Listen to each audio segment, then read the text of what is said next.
My husband's sister looked me up and down on the pier and said, "You do not belong on this trip." She took a pen, erased my name from the guest list, and replaced me with her yoga instructor. At boarding, she smirked and told me to go home. Everyone looked away. But then the crew turned to me, bowed, and said, "Welcome aboard, owner." Before I continue this story, let me know where you are watching from in the comments below. Hit like and subscribe if you have ever had to stand up to family who underestimated your worth. My name is Nia. I am 34 years old. I am sitting here in my penthouse swirling a glass of Cabernet and smiling because life has a funny way of delivering justice when you least expect it. To the rest of the world, and especially to my in-laws, I was just a regular office worker. I wore sensible clothes, drove a reliable sedan, and kept my head down. They had absolutely no idea that I am the founder of a massive private equity firm that acquires luxury travel companies and high-end real estate. I built an empire from the ground up and protected it with an ironclad prenuptial agreement. But to my husband's family, I was just a stepping stone. A quiet presence they felt comfortable stepping all over. Let me take you back to a blisteringly sunny afternoon at a private marina in Miami, Florida. The salty ocean breeze was whipping through my hair as I stood on the wooden pier. Towering above us was the ocean's apex, a magnificent multi-million-dollar super yacht. The hull gleamed in the bright sunlight and the crew stood at attention near the boarding ramp, wearing pristine white uniforms. It was supposed to be a celebratory family vacation, a luxurious getaway that was meant to bring everyone together.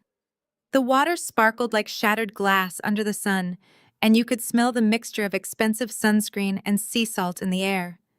It was a picture-perfect day for a disaster. I stood near our luggage, taking in the sheer size of the vessel.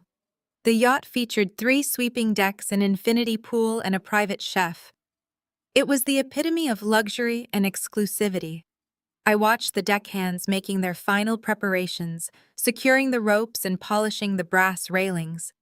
The anticipation among the other waiting guests was palpable. People were chatting, holding flutes of champagne that the welcoming staff had distributed. I held my own glass, feeling a quiet sense of satisfaction. I had always loved the ocean, and this trip was supposed to be a rare break from my grueling work schedule. But then Dominique arrived.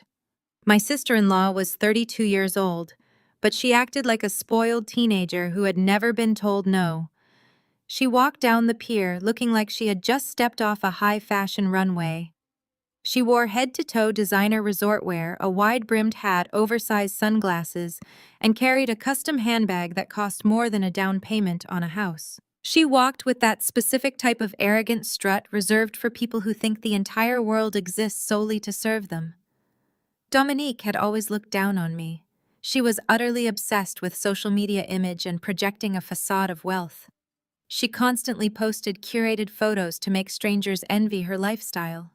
Meanwhile, I preferred to keep my genuine accomplishments completely private. To her, my lack of flashy labels meant I was beneath her. She marched right up to the boarding area where the yacht concierge was standing. The concierge was a tall man holding a heavy leather-bound guest list, waiting to check in the VIP passengers. Dominique did not even greet him. She did not say hello or excuse me. She just reached out and snatched the clipboard right out of his hands. The concierge blinked in surprise but maintained his professional composure, stepping back slightly.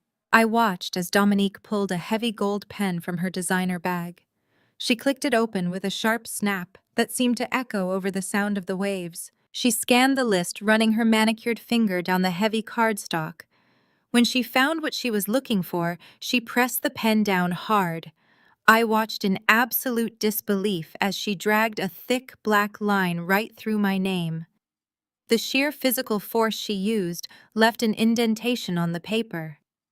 I stepped forward, my brow furrowed in confusion, but keeping my voice perfectly level. I asked her exactly what she thought she was doing. Dominique turned to me and slowly lowered her oversized sunglasses. Her eyes were filled with absolute malice and a twisted sense of triumph. She let out a sharp, condescending laugh that was loud enough to turn the heads of the other passengers waiting nearby. She looked me up and down, taking in my simple sundress and practical sandals. She said, "Your name is not on here, Nia. This trip is for family and people of a certain caliber. You simply do not fit the aesthetic we are going for." I stared at her, letting her outrageous words hang in the heavy Miami air. I asked her who gave her the right to alter the guest list for a family trip. A trip that I had packed for and traveled across the country to attend. Dominique just flipped her perfectly styled hair over her shoulder. She told me she had a much better use for my cabin. She raised her voice deliberately, ensuring the other waiting guests and the uniformed crew members could hear her every word. "She said I gave your spot to Julian, my personal yoga instructor.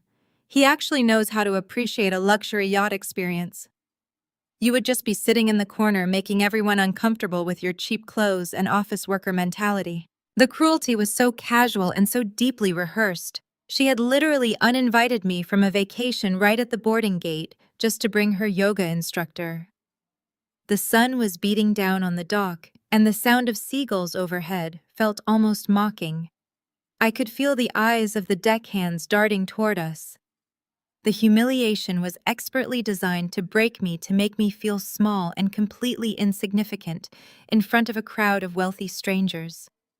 Dominique thrived on these public spectacles. She loved to remind me that in her eyes I was just a commoner who had somehow tricked her brother into marriage.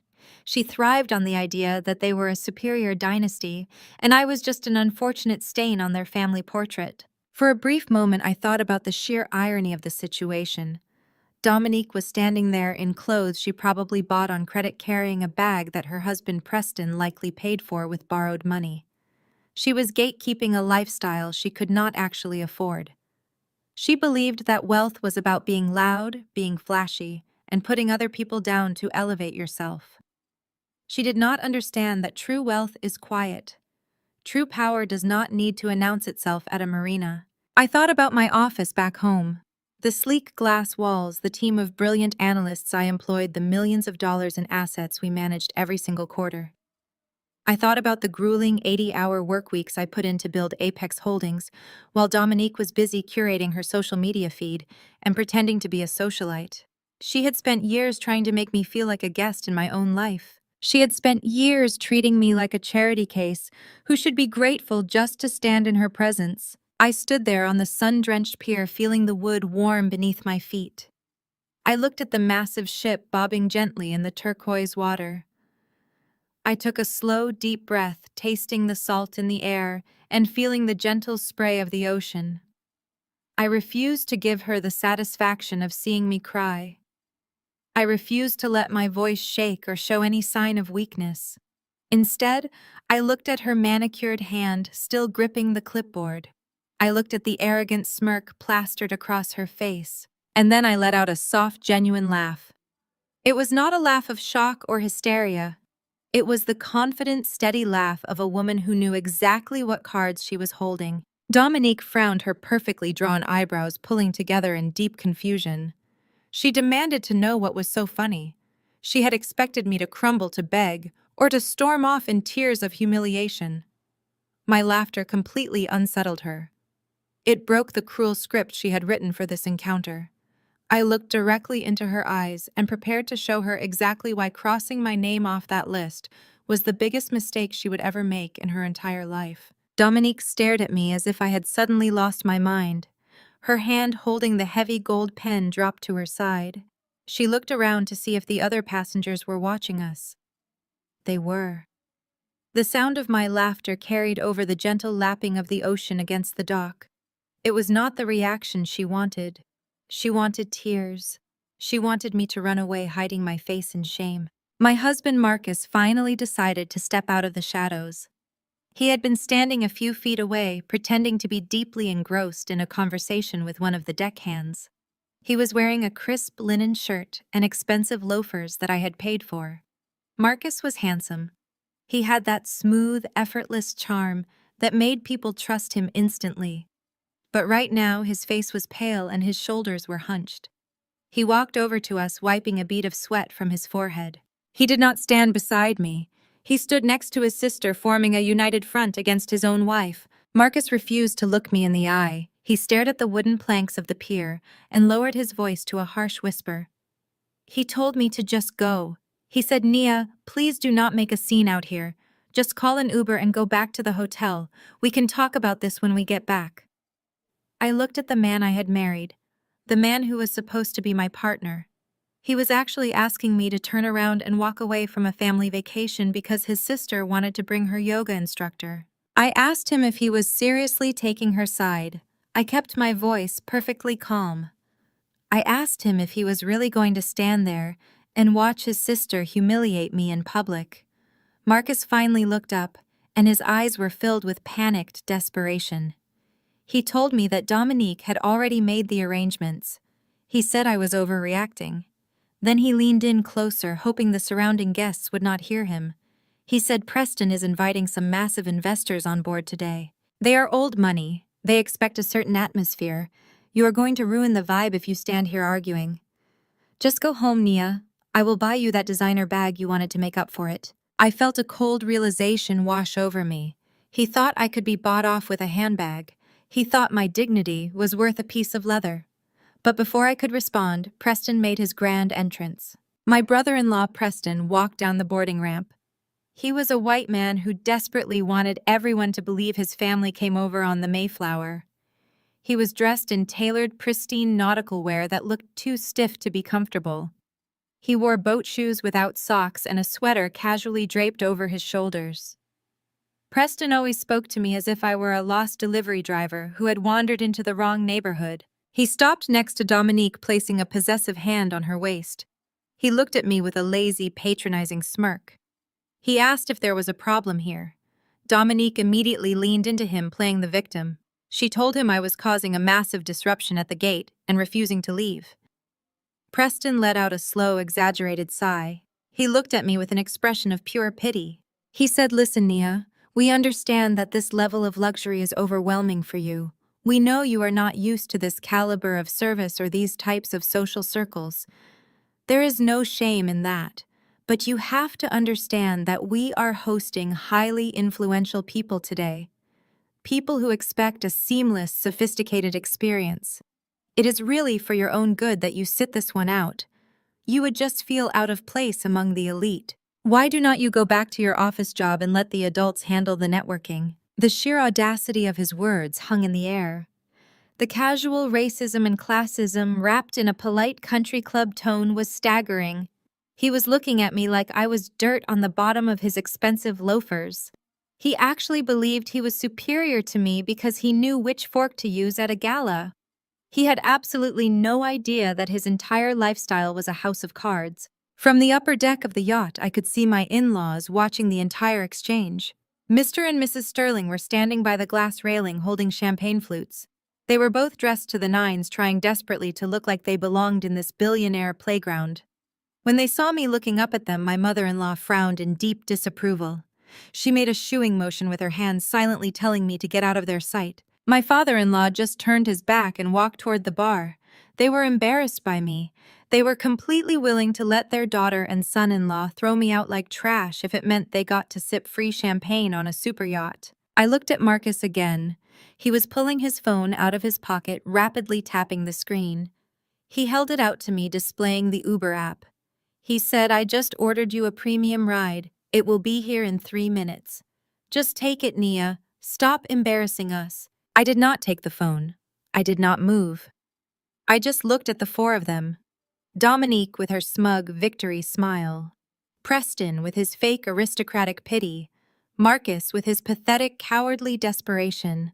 And the in-laws watching from above like royalty looking down at a peasant. They expected me to break. They expected me to yell or scream or cry.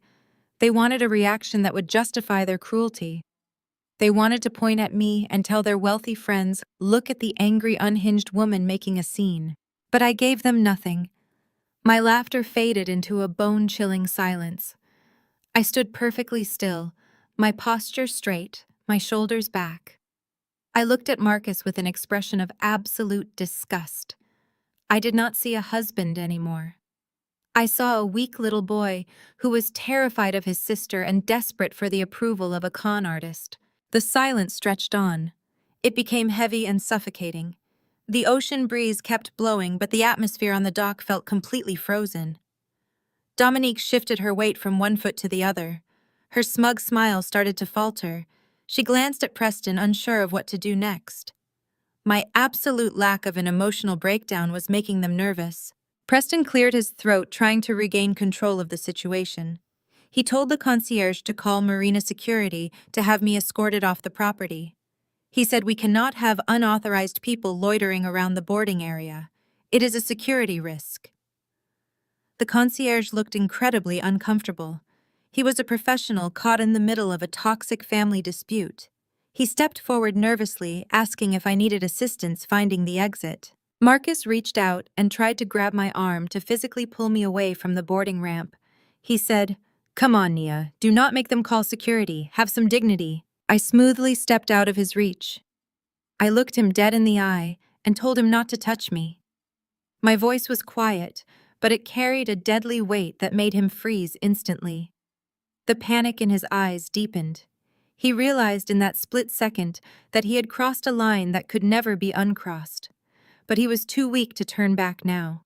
He had chosen his side. I smoothed the front of my sundress. I looked up at the massive hull of the ocean's apex. I read the gold lettering on the side of the ship. I took in the extravagant details, the polished wood, the tinted glass, the uniformed crew. I thought about the irony of my family trying to kick me off a vessel that they could never afford in a dozen lifetimes. They thought they had won. They thought they had successfully put me in my place. They thought I was going to crawl into an Uber and go back to my quiet little life defeated and humiliated. They had absolutely no clue that the ground beneath their feet was about to open up and swallow them whole. I was not going to leave this marina. I was going to board that yacht, and I was going to watch every single one of them drown in their own arrogance. I raised my left hand slowly. The brilliant Miami sun caught the facets of the diamond Marcus had given me 5 years ago. I reached over with my right hand and deliberately pinched the metal band. I slid the wedding ring off my finger. The skin underneath felt strangely cool, exposed to the salty ocean air for the first time in half a decade. I did not throw the ring into the water. I just held it suspended in my palm, feeling its sudden insignificant weight. If this were a movie, the camera would pan gently, following the motion of that small gold circle sliding away. That ring was the physical representation of every compromise, every bitten lip, and every swallowed insult I had endured for the sake of his family. Staring at that piece of jewelry, the blinding Florida sunlight seemed to wash out completely. The sound of the seagulls and the crashing waves faded into a dull hum. In a fraction of a second, the scent of the ocean was violently replaced by the heavy aroma of roasted turkey sage butter and expensive cinnamon candles. It was Thanksgiving evening, just 1 year ago. The Sterling family dining room was a monument to their suffocating pretension. The walls were lined with dark mahogany panels, and a massive crystal chandelier hung over a table set for 14 people. I had spent 12 grueling hours in the stifling heat of their kitchen, preparing that entire feast completely alone. My mother-in-law had explicitly ordered the catering staff to take the day off. She told Marcus that since I was just an office worker with no real responsibilities, I should be honored to handle the domestic duties for a proper family gathering. I had taken it in stride. I played the part perfectly.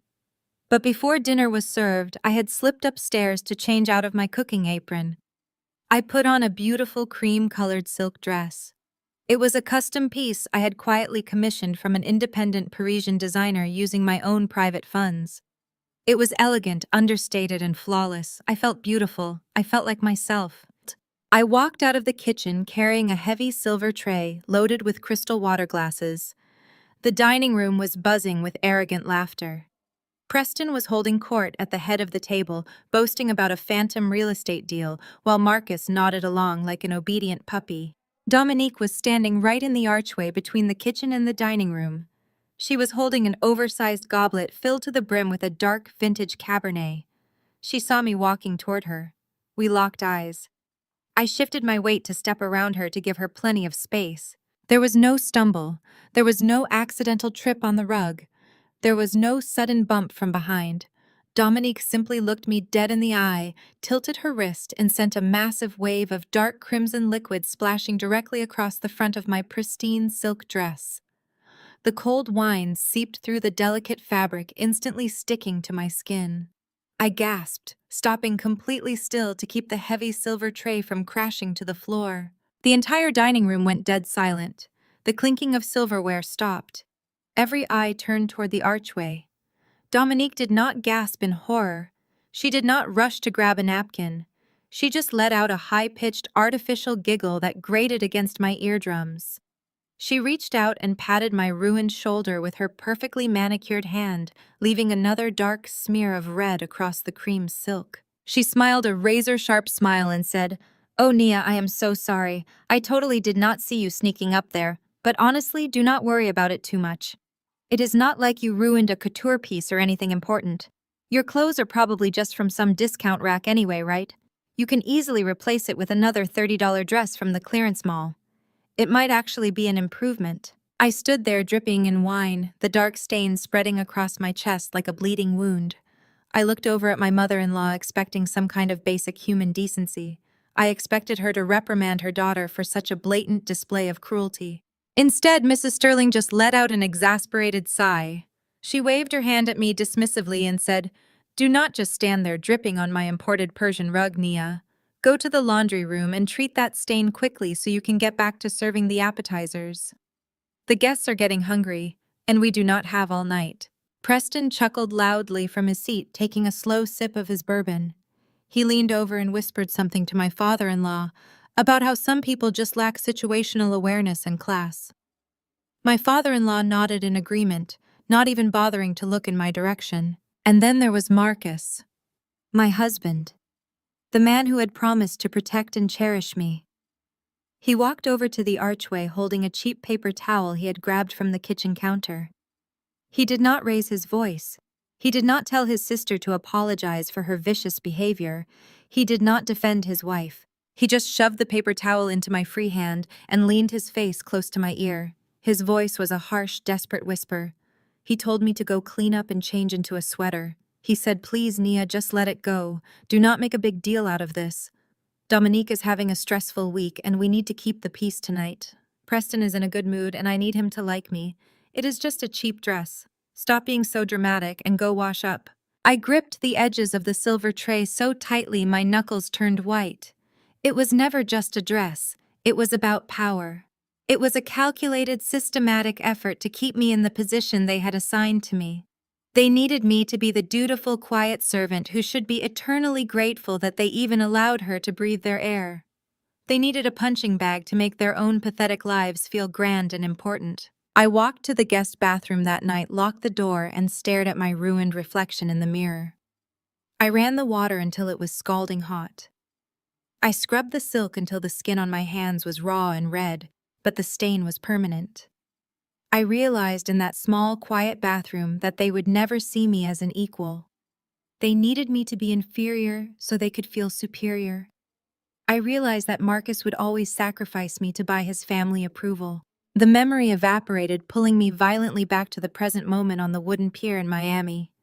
The blazing Florida sun warmed my face again, chasing away the phantom chill of that ruined Thanksgiving. The heavy gold wedding ring was still resting quietly in the palm of my hand. I had spent years shrinking myself to make these people comfortable. I had hidden my massive wealth, my sharp intelligence, and my absolute power because Marcus had always been deeply intimidated by successful women. His family was obsessed with traditional hierarchies, where the man was the king and the wife was merely an accessory. I had played the part of the meek, accommodating partner so flawlessly that they had actually believed the illusion. They truly believed I was weak. I looked up from the ring and stared directly at Dominique. She was still waiting for my breakdown. She was waiting for me to turn around and call that Uber so she could board my yacht and celebrate my humiliation. The corners of my mouth curled upward into a chilling smile. I closed my fist tightly around the ring. The time for shrinking was officially over. I watched my mother-in-law adjusting her diamond necklace up on the yacht deck, her eyes darting nervously toward Preston to make sure he was not too upset by my presence. It was a familiar look. a look of absolute desperate reverence that she and my father-in-law reserved solely for the white man who had married their daughter. To the Sterling family, Preston was not just a son-in-law, he was their golden ticket to high society. He possessed the right skin color, the right country club anecdotes, and the right tailored blazers to make my status-obsessed in-laws feel like they had finally arrived. Whenever Preston walked into a room, my father-in-law would immediately stand up, offer him a glass of aged scotch, and hang on to his every word. They treated his vague ramblings about stock options and venture capital like absolute gospel. They practically bowed down to him, believing he was the one bringing true prestige and honor to the Sterling name. They viewed him as the ultimate prize, a man of old money who had gracefully lowered himself to elevate their family status. The contrast between his treatment and mine was staggering. While Preston was invited to sit in the plush leather armchairs and discuss global markets, I was pointed toward the kitchen. At every single family function, I was expected to be the unpaid help. My mother-in-law would hand me a stack of dirty appetizer plates before I even had the chance to take my coat off. She would put on a sickly sweet smile and say, "Nia, since you are just pushing papers at a desk all week, you must have so much extra physical energy. Be a dear and make sure Preston's glass is never empty. He works so incredibly hard to elevate this family, and we need to show our appreciation." I was the one who scrubbed the heavy pots while they drank champagne. I was the one who managed the catering staff on the rare occasions they actually hired them. I was the one expected to quietly fade into the background so the real family could shine. And if I ever dared to sit down at the main dining table to join the adult conversation, the room would grow freezing cold. Dominique would roll her eyes, Preston would smirk, and my mother-in-law would suddenly find a highly urgent task that only I could handle. They systematically stripped away my voice, treating me as nothing more than a convenient servant who should be eternally grateful just to share their last name. And Marcus allowed every single second of it. My husband was so deeply insecure, so desperate to be seen as an equal to Preston, that he would happily throw me under the bus to earn a scrap of their approval. Marcus would buy expensive cigars he could not afford just to impress his brother-in-law. He would memorize golf trivia just to have something to talk about with him, and whenever I was insulted, Marcus simply looked away. I remember countless car rides home from these miserable gatherings. I would look at him exhausted and humiliated, asking why he never defended me. Why he let his mother treat me like a maid while treating Preston like royalty. Marcus would grip the steering wheel tightly and let out that same pathetic, heavy sigh. He would tell me that I was taking things too personally. He would say, "Naya, you have to look at the big picture. Preston has powerful connections. He is bringing serious investors into our circle. He brings honor to this family, and we have to play our parts to keep things running smoothly. Just swallow your pride and endure it for the greater good." It is just a few plates, Nia. Why do you always have to make everything a battle? You know how important image is to my parents. The greater good. That exact phrase echoed in my mind as the harsh Miami sun beat down on the wooden pier. Marcus was using that same excuse right now. He took a hesitant step toward me, his eyes darting frantically toward Preston, who was busy tapping his foot in exaggerated annoyance. Marcus reached out his hand, hovering just inches from my arm, too afraid to actually touch me after the cold warning I had just given him. He lowered his voice, pitching it into that familiar tone of begging manipulation. He said, "Nia, please. You are ruining everything. Preston's business partners are going to be here any minute and they cannot see this kind of loud drama on the dock. Do you have any idea how hard Preston worked to secure this luxury yacht for Dominique? Do you know how much this networking trip means to our family? Just be a team player for once in your life. Take the Uber and let us have this win. I promise I will make it up to you. I will take you to a nice dinner next week, just the two of us. Just do this for the greater good." I stared at the man I had vowed to spend the rest of my life with.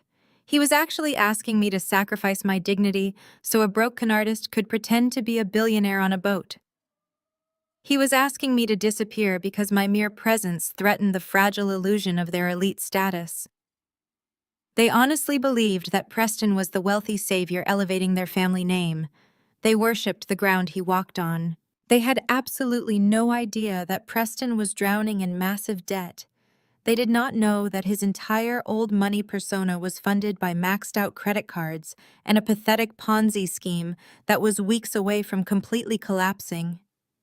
They praised the white son-in-law for giving them fake prestige, while they treated the black daughter-in-law who literally kept a roof over their heads like a peasant. The systemic oppression was not just cruel, it was hilariously backwards. The only reason the Sterling family had not already lost their suburban McMansion to foreclosure was because I had been quietly paying their mortgage through a blind trust for the past 3 years. I let them believe Marcus had negotiated a brilliant refinancing deal. I let them maintain their pride while I carried their financial weight. And this was my reward: being ordered to call a taxi so a yoga instructor could take my place on a family vacation. I looked up at the yacht again, the beautiful, sleek lines of the ocean's apex gleaming against the blue sky. Preston was shouting at a deckhand now, demanding to know why the boarding process was taking so long, acting like he personally owned the vessel. He spoke to the crew with the same dripping condescension he used on me. Marcus was still holding his phone, displaying the rideshare app, his hand shaking slightly in the humid air. Dominique stood with her arms crossed, a smug look of absolute entitlement plastered on her face, waiting for me to surrender. They were all so incredibly confident in their assigned roles. The aristocratic king, the spoiled princess, the obedient son, and the dismissed servant. They had spent years writing this script and forcing me to play my part. But they forgot one crucial detail. You cannot force someone to be a servant when they are the one signing the paychecks. I took a deep breath, feeling the heavy gold of my discarded wedding ring pressing sharply into my palm. The days of suffering for their greater good were over. It was time to show them what real power looked like. I stared down at the brightly lit screen of Marcus's phone. The rideshare app was flashing a 3-minute wait time. I let the heavy silence stretch across the wooden pier. Every insult they had hurled at me over the past 5 years played in my mind. I collected those insults. I hoarded them like currency because I knew exactly what they would buy me when the time was right. I looked at my husband sweating through his crisp linen shirt. That shirt cost $400. I knew the exact price because I saw the charge clear our joint checking account last Tuesday. That joint account was a fascinating piece of fiction. It was the only financial asset Marcus actually knew about. When we got married, I set it up as a designated playground where I let him feel like a traditional provider.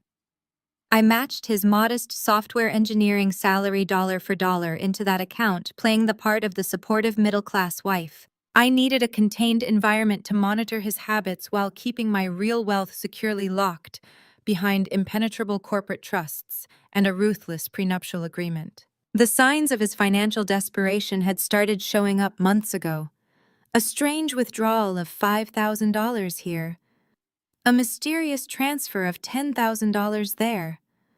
When I would sit across from him at our kitchen table and ask him about the missing funds, he would puff up his chest. He would put on his best condescending voice, the one he reserved specifically for making me feel small. He would tell me it was a complex investment opportunity with Preston. He would say I simply would not understand the nuances of high-level venture capital and that I should just focus on my little office spreadsheets. He would gaslight me with a smile, telling me a good wife trusts her husband's financial leadership. I played the part beautifully. I would widen my eyes, nod eagerly, and apologize for questioning his business genius. I let him believe he was a master manipulator. I let him think he was successfully siphoning money right under my nose to fund his family's extravagant delusions. What Marcus did not realize was that playing the fool was the most crucial part of my entire strategy. When arrogant people think you are stupid, they get incredibly sloppy. They stop covering their tracks. They leave a trail of digital breadcrumbs so wide and obvious that an amateur could follow it. I endured the disrespect at their lavish Sunday dinners. I scrubbed the heavy pots and let Dominique ruin my custom silk dress. I endured the condescending lectures from my in-laws about how I needed to work harder to match Preston's imaginary pedigree. I endured it all purposefully. Every time they insulted my intelligence, they grew bolder in their theft. They grew so completely comfortable with my perceived weakness that they dropped all their defenses. They did not know that my silence was never submission, it was surveillance. Every time Marcus transferred money to Preston's shady shell companies, I had my forensic accountants tracking the routing numbers. Every time Dominique swiped a credit card that Marcus had secretly tied to our home equity line, I gathered another piece of undeniable legal evidence. I watched Preston parade around their country club events, boasting about his massive wealth, while I held the bank statements, proving his accounts were overdrawn by 6 figures. I watched the Sterling family bend over backward to worship a white man who was actively draining their son's bank account. It was a spectacular tragedy of misplaced racial pride and toxic elitism, and Marcus was funding the entire circus. Then came the ultimate betrayal. Just 2 days before this yacht trip, I checked the secure alerts on that decoy joint account. $150,000 vanished in a single wire transfer.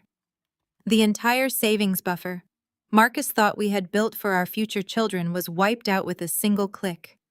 He drained it to pay for this exact luxury yacht charter under the guise of an anniversary gift from Preston. Preston took all the credit from the family for securing the boat. Marcus footed the massive bill using my money, and they all patted each other on the back, laughing at the clueless wife sitting at home. Marcus actually believed he was protecting his family's elite image. He thought he was buying his way into Preston's elusive inner circle. He drained our supposed life savings so his sister could take Instagram photos on the deck of a super yacht and pretend she was part of the 1%. He sacrificed his own marriage, his own financial stability, and his own dignity just to maintain a fake lifestyle that none of them could actually afford. I looked at Marcus standing on the dock begging me to take an Uber. He was terrified, not terrified of losing me, but terrified that his precarious house of cards would collapse if I caused a scene. He was sweating because he knew the bill for this yacht was due, and he had nothing left in the bank to cover any extra expenses. He needed me to disappear quietly so he could continue living his pathetic lie.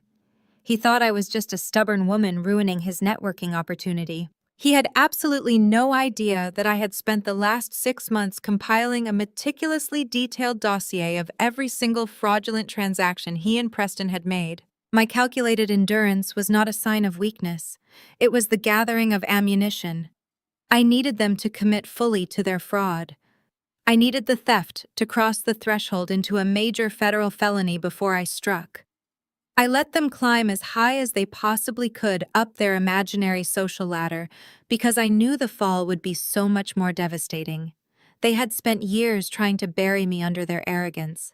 They did not realize they were just handing me the shovel they would eventually use to dig their own graves. The heavy gold wedding ring felt hot against my palm. I looked at the sleek hull of the ocean's apex and then back at the 4 people who had made it their life's mission to break my spirit. They were standing together, a unified front of fake wealth and real cruelty. They thought kicking me off the guest list was the ultimate power move. They thought they held all the cards.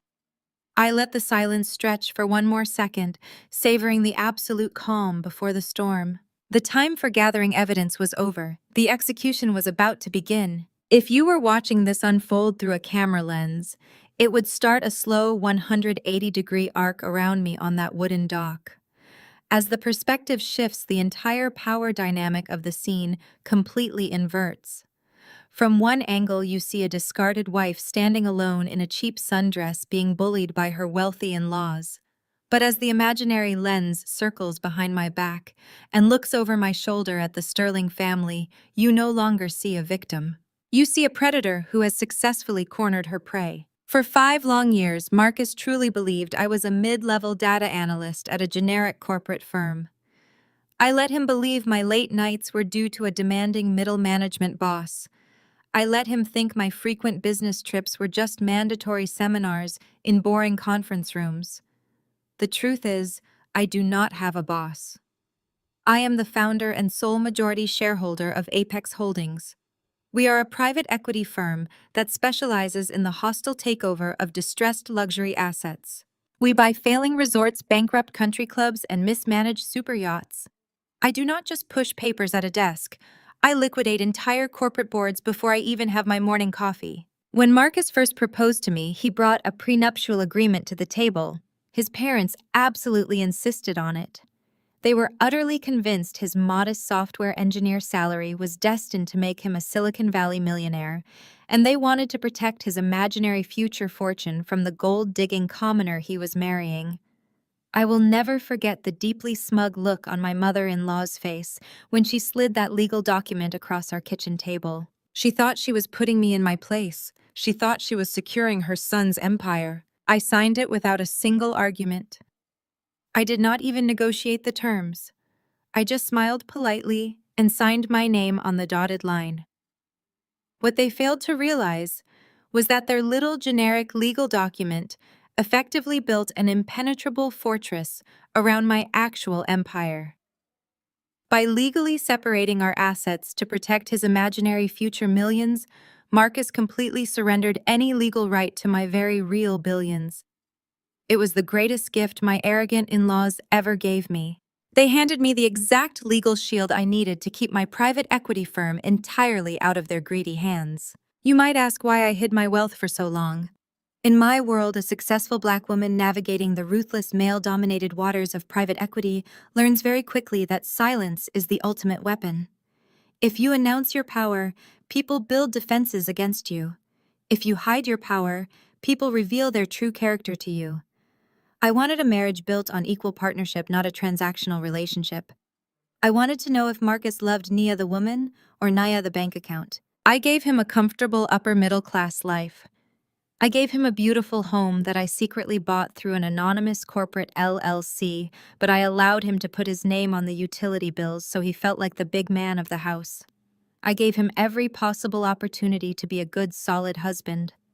Instead, he used the safety I provided to fund his toxic family and their wild delusions of grandeur. He took my quiet support as a sign of weakness and used it to prop up a white con artist who openly disrespected our culture and our marriage. Back on the sun-baked pier, the silence was becoming unbearable for them. The camera in my mind continues its slow, dramatic arc, capturing the sweat forming on my husband's brow. Dominique shifted her designer bag to her other arm. Her yoga instructor, Julian, was standing a few feet behind her, looking incredibly awkward.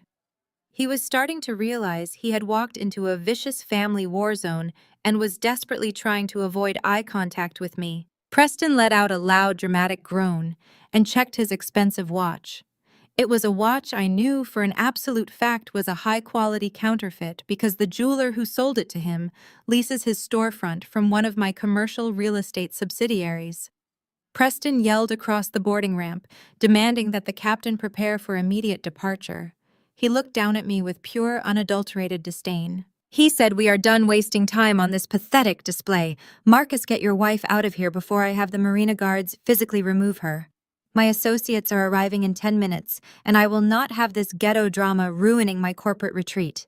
The racial undertone of his comment hung in the air heavy and disgusting. It was the kind of insidious, subtle racism that Preston utilized whenever he wanted to remind us of his perceived superiority.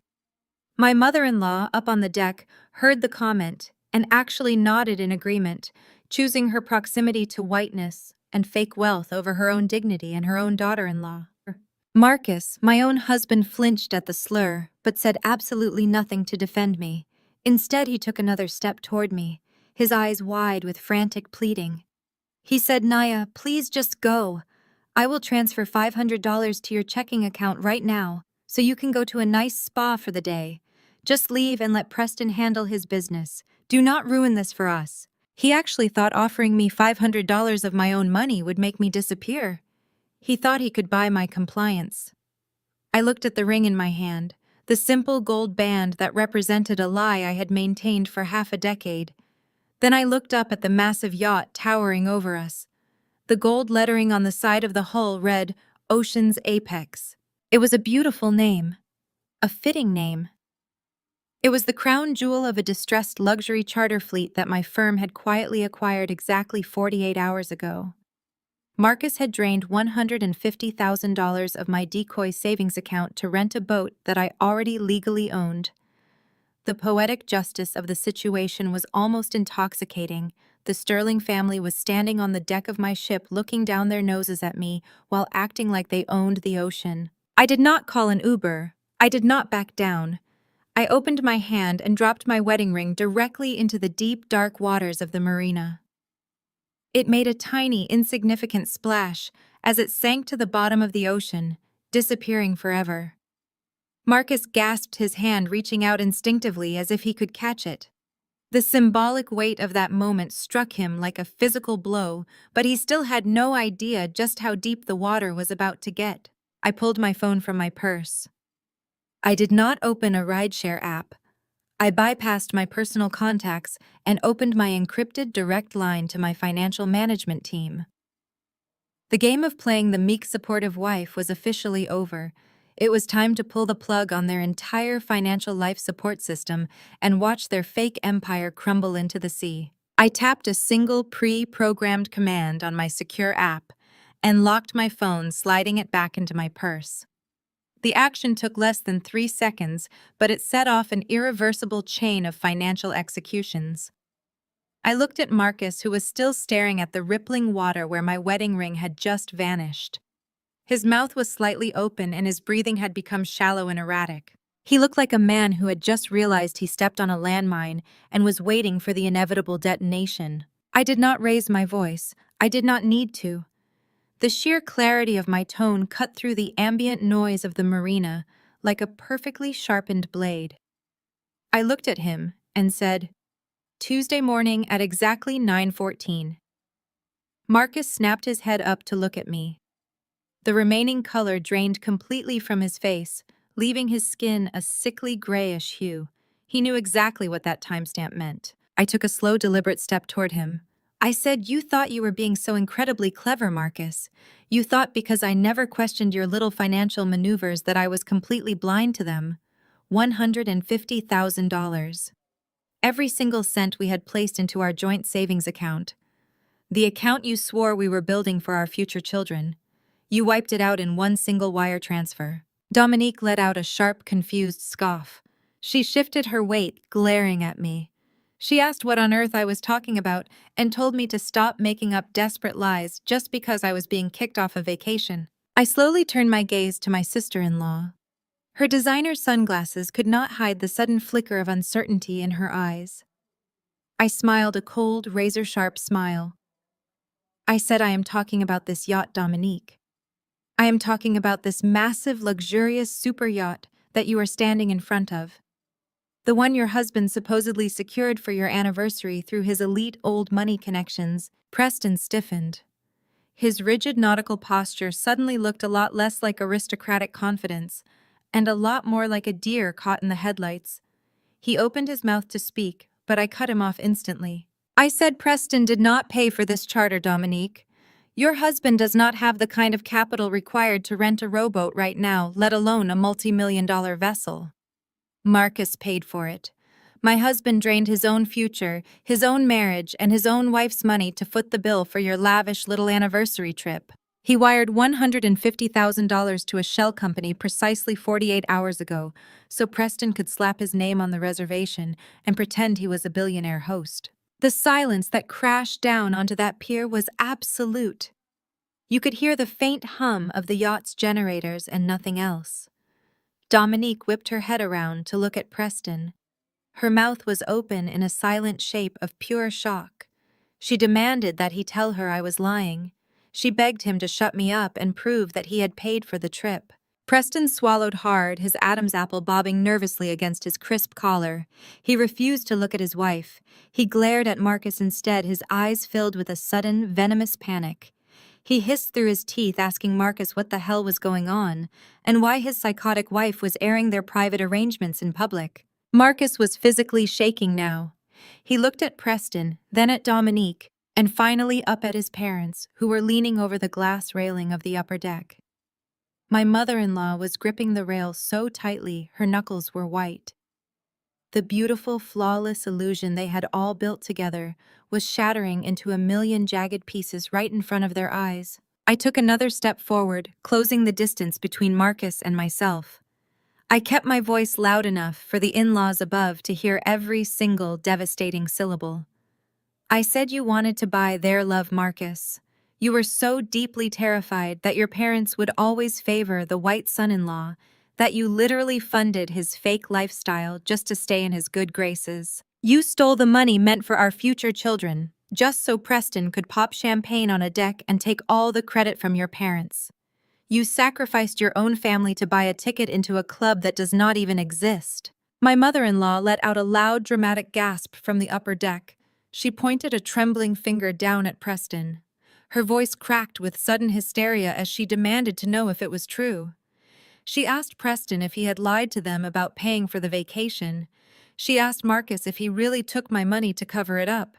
The majestic Sterling family hierarchy was collapsing in real time. The golden son-in-law was being exposed as a broke fraud who needed his brother-in-law to secretly sponsor his lavish gifts. The obedient son was being exposed as a desperate thief who stole from his own wife to buy his family's affection. And the spoiled Princess Dominique was realizing that her entire high society aesthetic was a pathetic lie funded by the very woman she was currently trying to kick off the guest list. Marcus finally found his voice, but it was weak and trembling. He raised his hands in a pathetic gesture of surrender. He said, "Nia, I was going to put it back. I swear to you I was going to replace it. Preston has a massive venture capital return coming in next month. He promised he would reimburse me with interest.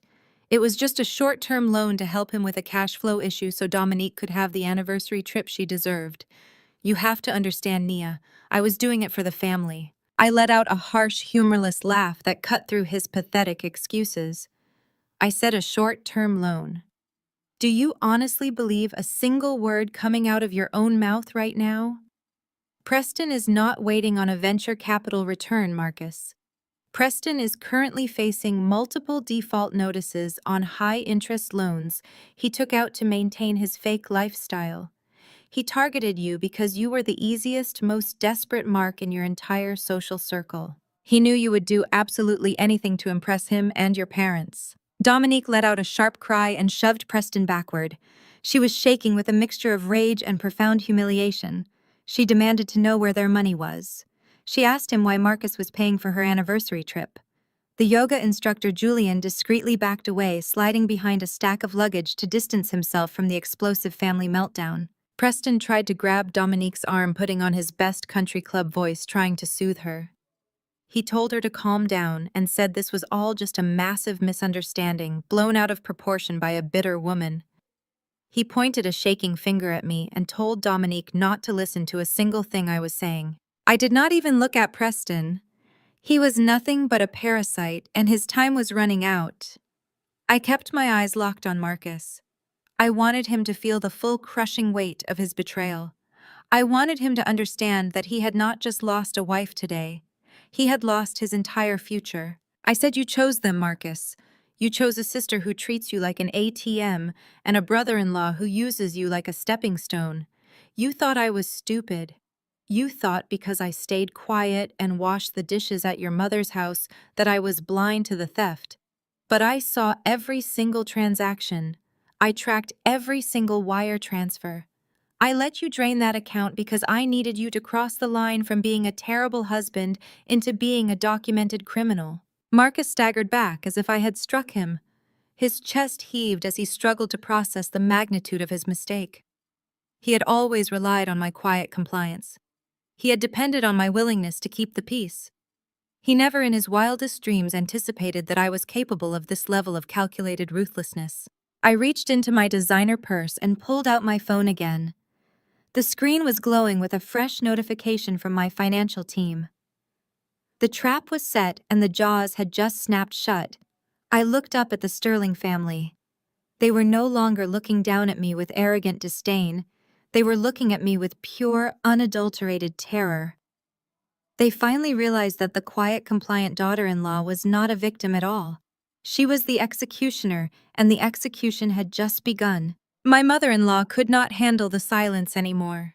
She could not stand watching her perfectly curated public image disintegrate on the dock. I heard the sharp, frantic clicking of her designer heels hitting the metal boarding ramp. She marched down from the upper deck of the yacht with my father-in-law trailing close behind her.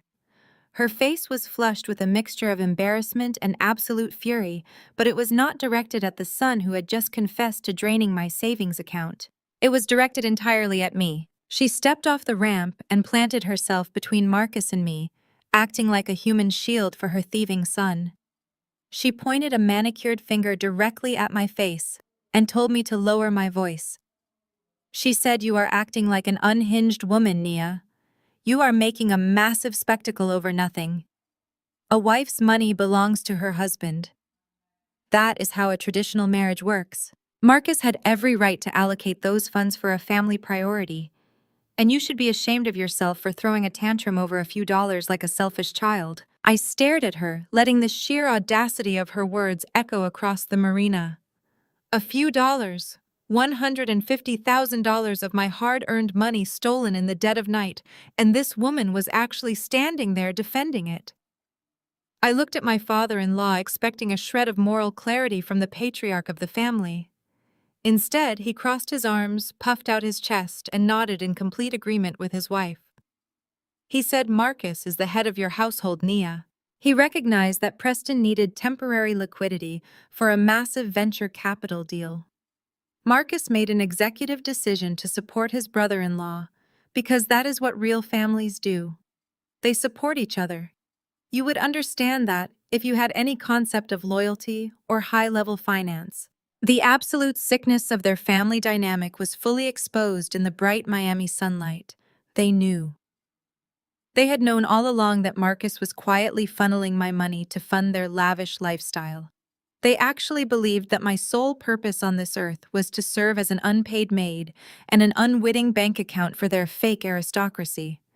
They felt entirely entitled to the fruits of my labor, simply because I had the misfortune of marrying into their toxic bloodline. I felt a cold, dangerous smile spread across my face.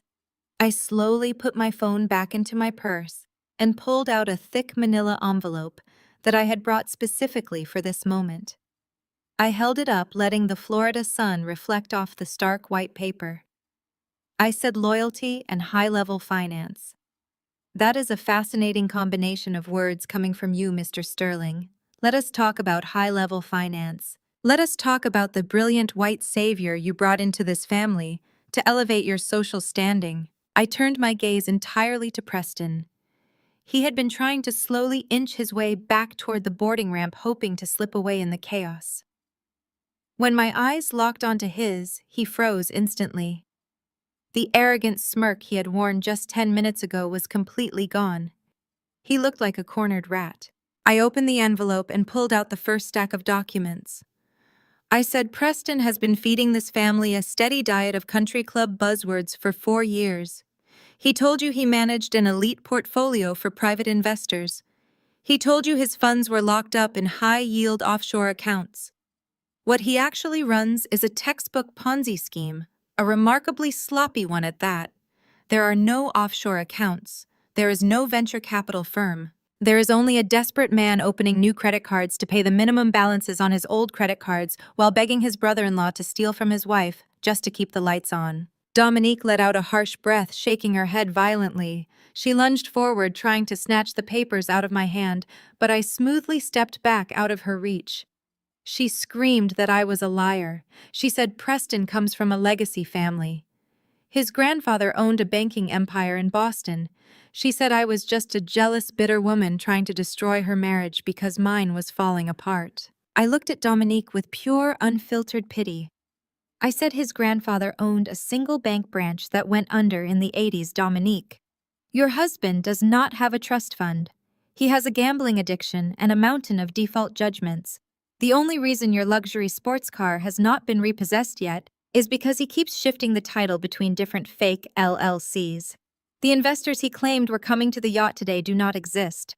He fabricated them to justify taking my money for this trip so he could post pictures online and lure in more unsuspecting victims. Preston finally snapped. His face turned a violent shade of red, and he lunged toward me, raising his voice in a desperate attempt to regain control. He told me to shut my mouth. He said I had no idea what I was talking about, and that my fake documents meant absolutely nothing. He looked at my father-in-law and pleaded with him not to listen to a single word I was saying. He insisted it was all a complex financial restructuring phase that someone with my background could never comprehend. My father-in-law held up his hand, trying to maintain his authoritative posture. He looked at me with a deep, patronizing scowl. He said, "You have gone too far, Nia. Fabricating lies about Preston's business is grounds for a defamation lawsuit. Preston has proven his financial genius to us time and time again." He showed me the quarterly returns on the investments myself. I let out a sharp laugh that made the older man flinch. "I said he showed you generic spreadsheets printed on high-quality paper. Did you ever actually try to withdraw any of your returns, Mr. Sterling? Have you ever seen a single cent of that supposed profit materialize in your actual bank account?" My mother-in-law suddenly went incredibly still. The defensive anger in her posture vanished, replaced by a sudden creeping dread. She looked at her husband, her eyes wide with a silent, terrifying question. I watched the exact moment the realization hit them. I pulled the second stack of papers from the envelope. I said, "I am a forensic financial analyst by trade. I track missing money for a living." When I realized Marcus was stealing from me, I decided to look into the man he was giving my money to. I ran a comprehensive background check on Preston's entire operation. That is when I found the most tragic part of this whole pathetic story. I found out who his primary investors were. I held the documents out, holding them steady in the ocean breeze. I said, "Preston did not just take my $150,000. He took your entire retirement fund. Every single dollar you both saved from 30 years of working, he convinced you to transfer it into his fake hedge fund. He promised you a 20% guaranteed annual return. He promised you generational wealth. You handed over your entire life savings to a con artist simply because he was a white man who knew how to order the right vintage of wine at dinner." The color drained completely from my father-in-law's face. He stumbled backward, gripping the metal railing of the pier to keep himself from collapsing. His mouth opened and closed, but no sound came out. My mother-in-law let out a guttural, devastating sob, covering her mouth with both hands. She turned to Preston, her eyes begging him to tell her it was a lie. Preston could not look at her. He stared at the wooden planks of the dock, his shoulders slumped in absolute defeat. The aristocratic illusion had shattered. He was fully exposed. Dominique grabbed Preston by the collar of his expensive nautical sweater, shaking him violently. She screamed at him, demanding to know where the money was. She shrieked that her parents needed that money to survive, and asked how he could possibly lose all of it. Preston pushed her away roughly, his fake country club charm entirely replaced by the vicious snarl of a cornered criminal. He yelled that he did not lose it. He said he spent it on her. He screamed that she'd demanded $5,000 handbags, private Pilates sessions, and luxury vacations every single month to keep up her pathetic influencer lifestyle. He told her she spent her own parents' retirement fund just to look rich on the internet. The Sterling family imploded right there on the dock. It was a spectacular, chaotic symphony of screaming, crying, and pointing fingers. The unified front they had built to keep me oppressed had completely disintegrated the second their own self-interests were threatened. My mother-in-law was sobbing uncontrollably, hitting my father-in-law in the chest for trusting Preston. Dominique was screaming obscenities at her husband, while Julian, the yoga instructor, quietly slipped away down the pier, abandoning the sinking ship entirely. Marcus was the only one who was not screaming. He was standing exactly where I had left him, staring at me with hollow, terrified eyes. He finally understood the gravity of what I had said earlier. He had not just ruined our marriage. He had funded the man who destroyed his parents' lives. He had enabled the predator who wiped out his family's entire legacy. And he did it all using money he stole from the only person who had actually been keeping them all afloat. They had treated me like a peasant while they worshipped a thief. They had demanded my unquestioning loyalty while they systematically robbed me blind. They believed that family meant unconditional submission to their toxic hierarchy. I stood there watching them tear each other apart, knowing this was only the beginning of their nightmare. The financial exposure was complete. Now it was time to drop the final devastating truth about who actually owned the ground they were trying to stand on. The screaming match between Dominique and Preston suddenly hit a wall. Dominique caught sight of a group of wealthy yacht owners on the neighboring dock staring directly at our spectacular meltdown. The realization that her carefully crafted public image was burning to ash in front of Miami's elite flipped a switch in her brain. Pure, absolute denial took over. She could not accept that her husband was a fraud and her wealth was an illusion. It was much easier to blame the messenger. Dominique wiped her mascara-stained eyes and pointed a trembling manicured finger directly at my chest. She screamed at the top of her lungs, demanding marina security. Her voice echoed off the fiberglass hulls of the surrounding ships. She yelled that a deranged woman was trespassing in the VIP boarding zone and harassing legitimate guests. She shouted that I was a bitter, vindictive liar who had fabricated a stack of fake documents just to ruin her perfect anniversary out of pure jealousy. My mother-in-law immediately latched onto this alternate reality. It was a fascinating display of psychological survival. Rather than confronting the terrifying truth that her entire life savings were gone, she turned all her venom on me. She stomped over to where I was standing, her face contorted with intense rage. She hissed that I was a classless, ungrateful monster. She said only someone raised in the gutter would air private family business in the middle of a luxury marina. She told me I had absolutely no concept of discretion or high society etiquette, and that I was intentionally trying to make a mockery of the Sterling family name. My father-in-law joined the attack, stepping up right beside his wife. He puffed out his chest, trying desperately to regain his shattered patriarchal authority. He pointed at the parking lot and ordered me to leave instantly. He declared that Preston was a highly respected financial mind, and my amateur internet research meant absolutely nothing to him. He said they would deal with Marcus moving money around later, but right now my presence was a toxic embarrassment. They were literally choosing to defend the man who robbed them blind, simply because acknowledging the truth would mean admitting they had been absolute fools. I watched them close ranks. It was incredible to witness. Even when faced with undeniable legal proof of their financial ruin, their obsession with status superseded their own survival instinct. They would rather sink to the bottom of the ocean with a white con artist than accept a life preserver from a black woman they deemed inferior. The marina security guards began jogging down the wooden pier. There were two burly men in crisp white polo shirts with heavy radios clipped to their belts. They looked deeply alarmed by the shouting. Dominique saw them approaching, and her fake confidence surged right back. She crossed her arms tightly over her chest and put on her very best victim face. She pointed at me and told the guards that I was a disgruntled former family member who was trying to aggressively sabotage their private charter. She demanded I be escorted off the premises immediately and threatened to have me arrested for trespassing on a highly secure dock. Preston, seeing an opportunity to escape the glaring spotlight of his own massive crimes, eagerly agreed with his wife. He adjusted his nautical collar, smoothing down his sweater, and put on his fake, aristocratic accent. He told the guards that I was emotionally unstable and posing a direct physical threat to their safety. He said they were expecting extremely important international investors any minute and could not possibly have a hysterical woman ruining the sophisticated ambiance of the marina. Marcus stood paralyzed. He watched the security guards approaching me, but his feet remained glued to the wooden planks. He knew I held the bank statements. He knew I had the power to press criminal charges against him for federal wire fraud. But the lifelong conditioning of submitting to his parents and his demanding sister kept his mouth firmly shut. He was terrified of my wrath, but he was even more terrified of being ostracized by his toxic family. He chose cowardice. He looked at the ground and let the armed guard step right in front of me. My mother-in-law crossed her arms and smiled a tight, vicious smile. She stepped closer to me, her voice dripping with pure malice. She told me I should have just taken the Uber when Marcus graciously offered it. She said, now you get to experience the utter humiliation of being thrown out by security in front of everyone you wanted to impress.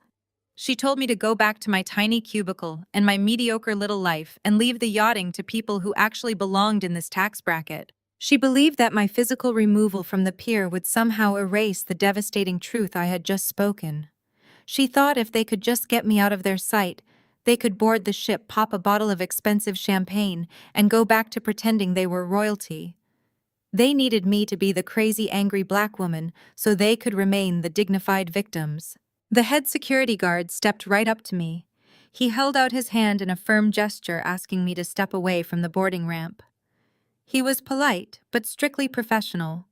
He stated that the Sterling party had exclusive rights to this specific docking area for their charter, and since I was not on the approved passenger manifest, I needed to vacate the private marina immediately, or he would be forced to call the local police. Dominique let out a loud, triumphant laugh. She pulled out her phone and actually started recording me. She wanted to capture my forced exit. She wanted to post it on her social media to prove she had conquered the bitter, jealous sister-in-law. She narrated directly to her camera, saying some people just do not know when they are out of their league and need to be escorted out by the professionals. The sheer delusion of these people was breathtaking.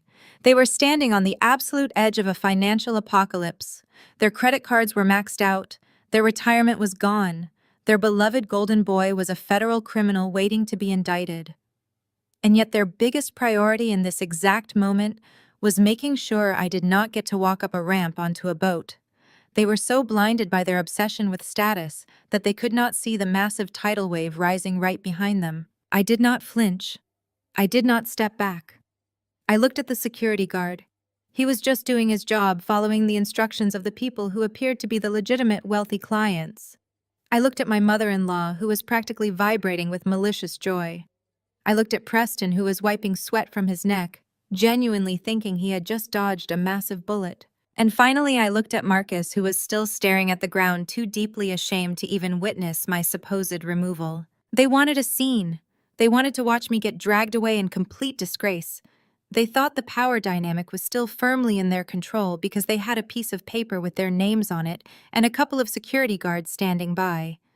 They had completely forgotten the cardinal rule of dealing with me. I never start a war without already knowing exactly how I'm going to end it. I did not flinch when the security guard took another step toward me.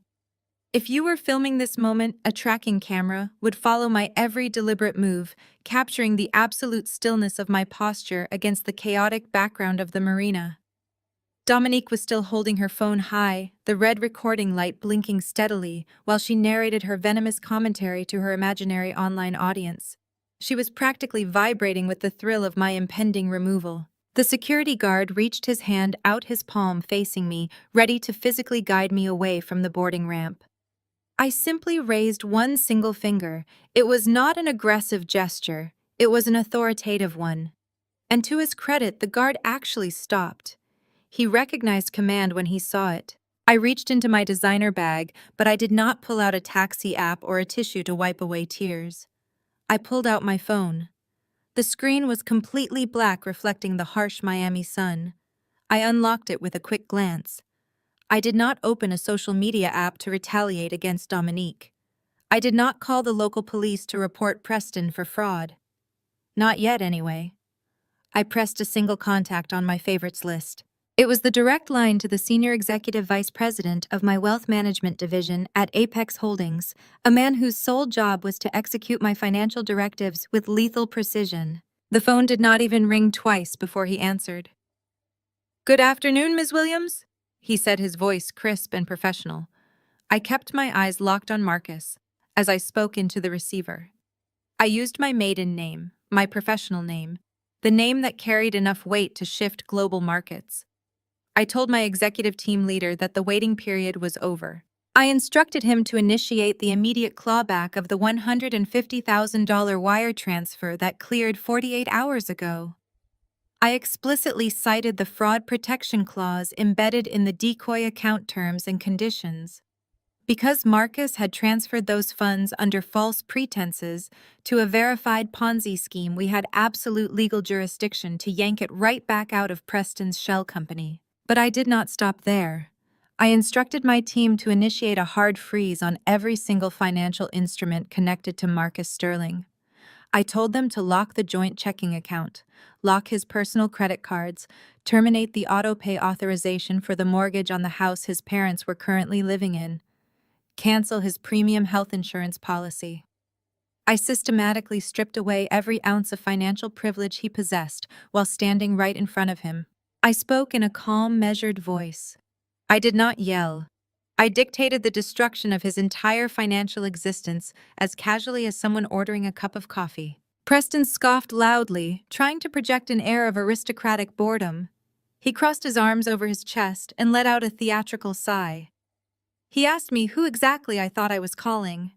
He mocked me, asking if I was complaining to customer service because my credit limit got declined. Dominique giggled, holding her phone closer to my face. She told her live stream viewers that I was faking a business call to save face because I could not afford an Uber home. My mother-in-law chimed in, telling the security guards to stop indulging my pathetic little performance and just drag me off the dock so they could finally board the yacht. I ignored all of them. I simply lowered my phone, slipped it back into my purse, and locked the golden clasp with a sharp, defining click. I looked at Marcus. He was standing perfectly still, his hands shoved deep into the pockets of his expensive linen trousers. He had heard every single word I said to my wealth manager. He understood the terminology, but his brain was desperately trying to convince him that it was a bluff. He was praying that I was just a bitter wife throwing around big words to scare him. The silence on the dock stretched out tight and fragile like a piano string about to snap. The seagulls circled overhead. The security guards shifted uncomfortably, sensing that the dynamic was completely wrong for a simple trespassing dispute. And then the silence was shattered. It started with a sharp, piercing chime from Marcus's pocket. It was the specific alert tone he had assigned to his banking application. Before he could even pull his phone out, another chime followed. Then another, and another. A rapid-fire symphony of digital panic erupting from his tailored trousers. Marcus pulled his phone from his pocket with trembling fingers. He stared down at the bright screen, and the remaining blood completely vanished from his face. I knew exactly what he was reading. The notifications were arriving in real time. Transaction reversed. Funds successfully withdrawn. Account restricted. Card declined. Suspicious activity reported. Insufficient funds. In a matter of 10 seconds, his net worth had plummeted from a comfortable 6 figures to absolute zero. He was completely locked out of his own life. But the financial carnage was not contained to just my husband. 3 feet away, Preston's phone began to vibrate violently inside his blazer pocket. Preston let out an annoyed huff, muttering about how difficult it was to manage a global portfolio on a weekend. He pulled out his device, fully expecting an update from one of his imaginary investors. Instead, he found an automated alert from his primary holding bank. The $150,000 wire transfer that he had desperately needed to placate his angry creditors had just been forcibly ripped out of his account.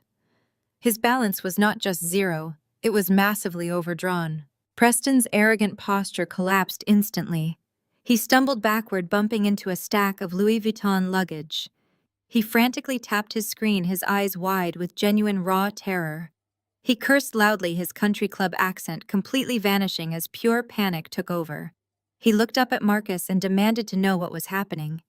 He yelled that his accounts were frozen and the wire transfer had bounced. He asked Marcus if the bank had flagged the transaction. Marcus could not answer him. Marcus could not even breathe. He was staring at his phone screen as if it were a venomous snake about to strike him. He slowly raised his head and looked at me. His eyes were wide with a profound, devastating realization. I was not bluffing. The quiet, obedient woman who washed his family's dishes had just orchestrated a flawless financial execution right in front of his entire family. Dominique lowered her recording phone. The malicious joy on her face was rapidly being replaced by severe confusion. She looked at her husband, who was hyperventilating over his phone, and then at her brother, who looked like he was about to pass out. She asked Marcus what was wrong. She demanded to know why everyone was suddenly acting so strange. My mother-in-law grabbed Marcus's arm, shaking him slightly. She ordered him to explain what I had done to Preston's money. Marcus slowly turned his phone around so his family could see the screen. It was a sea of red notifications and zero balances. His voice cracked when he finally spoke. He did not sound like the head of the household anymore. He sounded like a terrified little boy. He looked at his mother and whispered that it was all gone. He said Nia took it back. She took everything back. The accounts are completely frozen. I have absolutely nothing left. My father-in-law pushed his way forward, snatching the phone from Marcus's hand. He stared at the screen, his eyes squinting against the harsh sunlight. He refused to believe it. He pointed a thick finger at me and yelled that this was illegal. He claimed a wife could not just freeze her husband's bank accounts without a court order. He told me he was going to call the police and have me arrested for financial tampering and cyber fraud. I stepped right up to my father-in-law, closing the distance between us. I did not back down from his aggressive posture. I looked him dead in the eye and kept my voice perfectly level and exceptionally cold. I told him he should absolutely call the police. In fact, I encouraged it. I said I would be absolutely thrilled to explain to a federal investigator how his son committed wire fraud by siphoning money from a secured trust into a fraudulent Ponzi scheme. I told him I had the digital receipts, the IP addresses, and the transaction histories mapped out perfectly. I asked him if he really wanted to invite the authorities to look into Preston's highly suspicious offshore accounts right now. My father-in-law swallowed hard, the threat dying in his throat. He slowly lowered Marcus's phone. He looked at Preston, who was actively sweating through his nautical sweater and staring at the dock as if praying it would open up and swallow him. The security guards were completely silent now.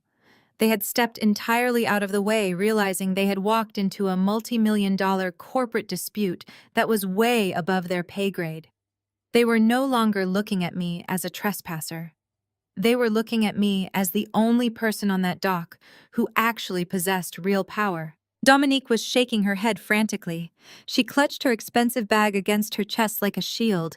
She looked at Preston and shrieked, asking how he was going to pay the remaining balance for the yacht charter if his accounts were frozen. She demanded to know how they were going to cover the catering, the private chef, and the premium alcohol they had already ordered. She realized that without Marcus's stolen money, she was standing on a dock completely exposed as a fraud. Preston did not answer her. He could not. The reality of his impending doom was setting in. He owed dangerous people a lot of money, and the lifeline he had stolen from me was just snatched away. He was not just broke. He was in profound legal and physical danger. Marcus fell to his knees right there on the wooden pier. The crisp linen trousers he was so proud of hit the dirty dock. He dropped his head into his hands, completely broken. He had sacrificed his marriage, his integrity, and his entire future just to buy the approval of a family that was currently turning on each other like starved animals. He finally understood that he had traded a diamond for a handful of dirt. I looked down at him, feeling absolutely no pity. I had given him every chance to be a decent man. I had offered him a life built on mutual respect and quiet stability. He rejected it because he was addicted to the toxic performative approval of his arrogant parents. He wanted to be a king, but he chose the wrong kingdom.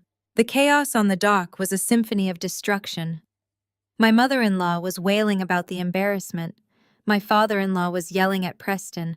Dominique was crying over her ruined social media aesthetic. But the show was not over yet. I had reclaimed my money and shattered their fake wealth, but there was still one massive piece of business left to handle. They were still standing in front of my yacht, acting like they had the right to decide who was allowed on board. It was time to introduce them to the real owner of the ocean's apex. Marcus was still on his knees on the sun-baked wood of the pier. The devastating reality of his frozen accounts had completely paralyzed him. He looked up at me with wide, terrified eyes. He opened his mouth to speak, but no sound came out. His lips moved, forming silent, frantic apologies, but his vocal cords refused to cooperate. He was stammering a pathetic, broken display of a man who had finally run out of lies to tell. He raised one trembling hand, reaching out toward the hem of my sundress, as if I might somehow pull him out of the grave he had just dug for himself.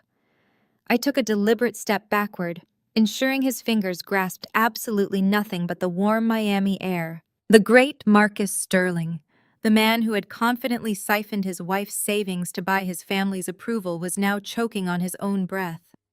He stuttered out my name, breaking it into jagged, desperate syllables. He tried to say he was sorry. He tried to say it was all a mistake. But the words collapsed in his throat. He looked around the dock, seeking a lifeline from the very people he had stolen for. But his family was entirely consumed by their own catastrophic panic. They did not even glance in his direction. They were too busy watching their fake aristocratic world burn to the ground. Preston was hyperventilating near a stack of designer luggage. The sheer terror of his exposed Ponzi scheme and the realization that his federal indictment was practically guaranteed had short-circuited his brain.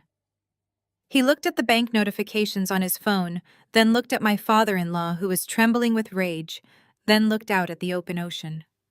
A wild, desperate, animalistic instinct took over.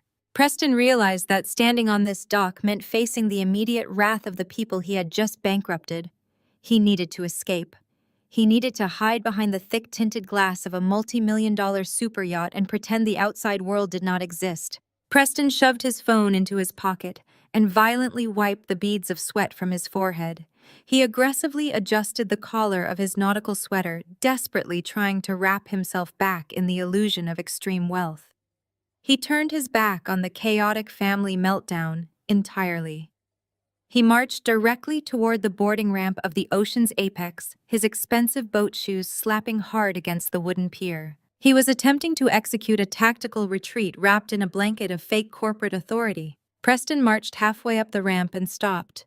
He clapped his hands together with a loud, sharp crack that echoed across the marina. He locked eyes with the chief deckhand, who was standing near the entrance of the main deck. Preston raised his voice, pitching it into a frantic, abusive scream. He demanded that the crew prepare the vessel for immediate departure. He yelled that there was a highly unstable security situation unfolding on the dock, and that the charter needed to commence right this exact second. He waved his arms frantically, pointing out toward the open water, ordering them to detach the mooring lines and pull up the ramp. The crew members standing on the pristine teak deck exchanged deeply confused glances. They were highly trained professionals, accustomed to the eccentricities of the ultra-wealthy, but this was a completely different level of chaos. They looked at the red-faced screaming man on the ramp, then looked down at the weeping family on the dock, and finally their eyes landed on me. They did not move a single muscle to obey Preston's frantic commands. Their absolute stillness only fueled his mounting hysteria. Preston lost whatever tiny shred of composure he had left. His face contorted into an ugly, vicious mask of pure rage. The veins in his neck bulged against his skin. He grabbed the polished metal railing of the boarding ramp and leaned forward, screaming at the top of his lungs. He called the deckhands incompetent, lazy fools. He threatened to have every single one of them fired and blacklisted from the maritime industry. He shouted that he was the primary charter guest, that his name was on the reservation, and that they were legally obligated to follow his direct commands. He shrieked that they were ruining a vital corporate retreat and demanded they start the engines immediately. The sound of Preston's screaming seemed to snap Dominique out of her paralyzed state of shock. She looked at her husband standing on the ramp, demanding a lavish escape. The instinct to maintain her social media lifestyle completely overpowered her anger over his financial fraud. She did not care that he had lost her parents' retirement fund.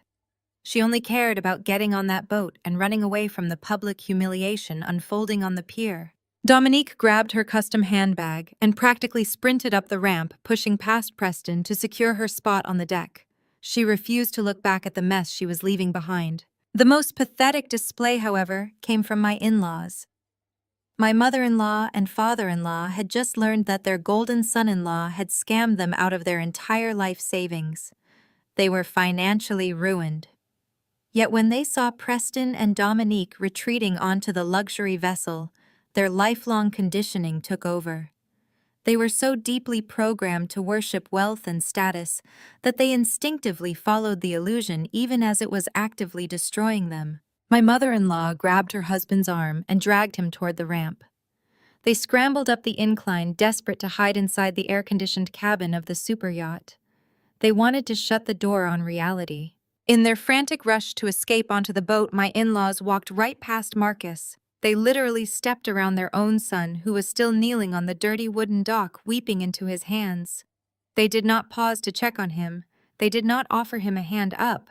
They abandoned the son who had just committed wire fraud to buy their love so they could follow the white con artist who had robbed them blind. It was a staggering, profound level of betrayal. I watched Marcus slowly lift his head and realize that his parents had left him behind to save themselves. The devastation in his eyes was absolute. He had sacrificed his marriage for people who viewed him as entirely disposable. Standing safely behind the glass railing of the yacht's lower deck, Preston suddenly felt emboldened again. He looked down at me and Marcus from his elevated position, believing he had successfully secured his fortress. He gripped the railing and sneered down at me, trying to salvage the last pathetic scrap of his shattered dignity. He yelled down to the dock, telling me that my little financial stunt changed absolutely nothing about today's itinerary. He declared that he had secured this vessel through his elite connections and that no amount of canceled credit cards would stop his vacation. Preston shouted to the crew again, his voice cracking with desperation. He demanded they ignore the crazy woman on the dock and pull the ramp up immediately. He said he was taking his family out to sea and leaving the garbage behind. He thought volume and aggression could overwrite reality. He thought if he screamed loud enough, the universe would bend to his will. He was a cornered rat pretending to be a lion, and it was the most spectacular, pathetic performance I had ever witnessed. I stood on the dock, my posture perfectly straight, the warm breeze lifting the hem of my dress. I did not interrupt his frantic screaming. I let him exhaust his lungs. I let him showcase his absolute panic to the entire marina. I watched Dominique hiding behind his shoulder, clutching her bag like a life preserver. I watched my in-laws cowering near the sliding glass doors of the main cabin, too cowardly to look down at the son they had discarded. And I watched the crew who remained completely motionless, waiting for the inevitable conclusion to this absurd theatrical display. Preston continued to yell, his face turning a dangerous shade of purple as the crew ignored his every command. He slammed his hand against the glass railing, demanding to speak to the captain immediately. He shouted that he was going to have the captain personally throw me off the premises. He had absolutely no idea that requesting the captain was the final fatal mistake he would make on that dock. The trap had been fully triggered.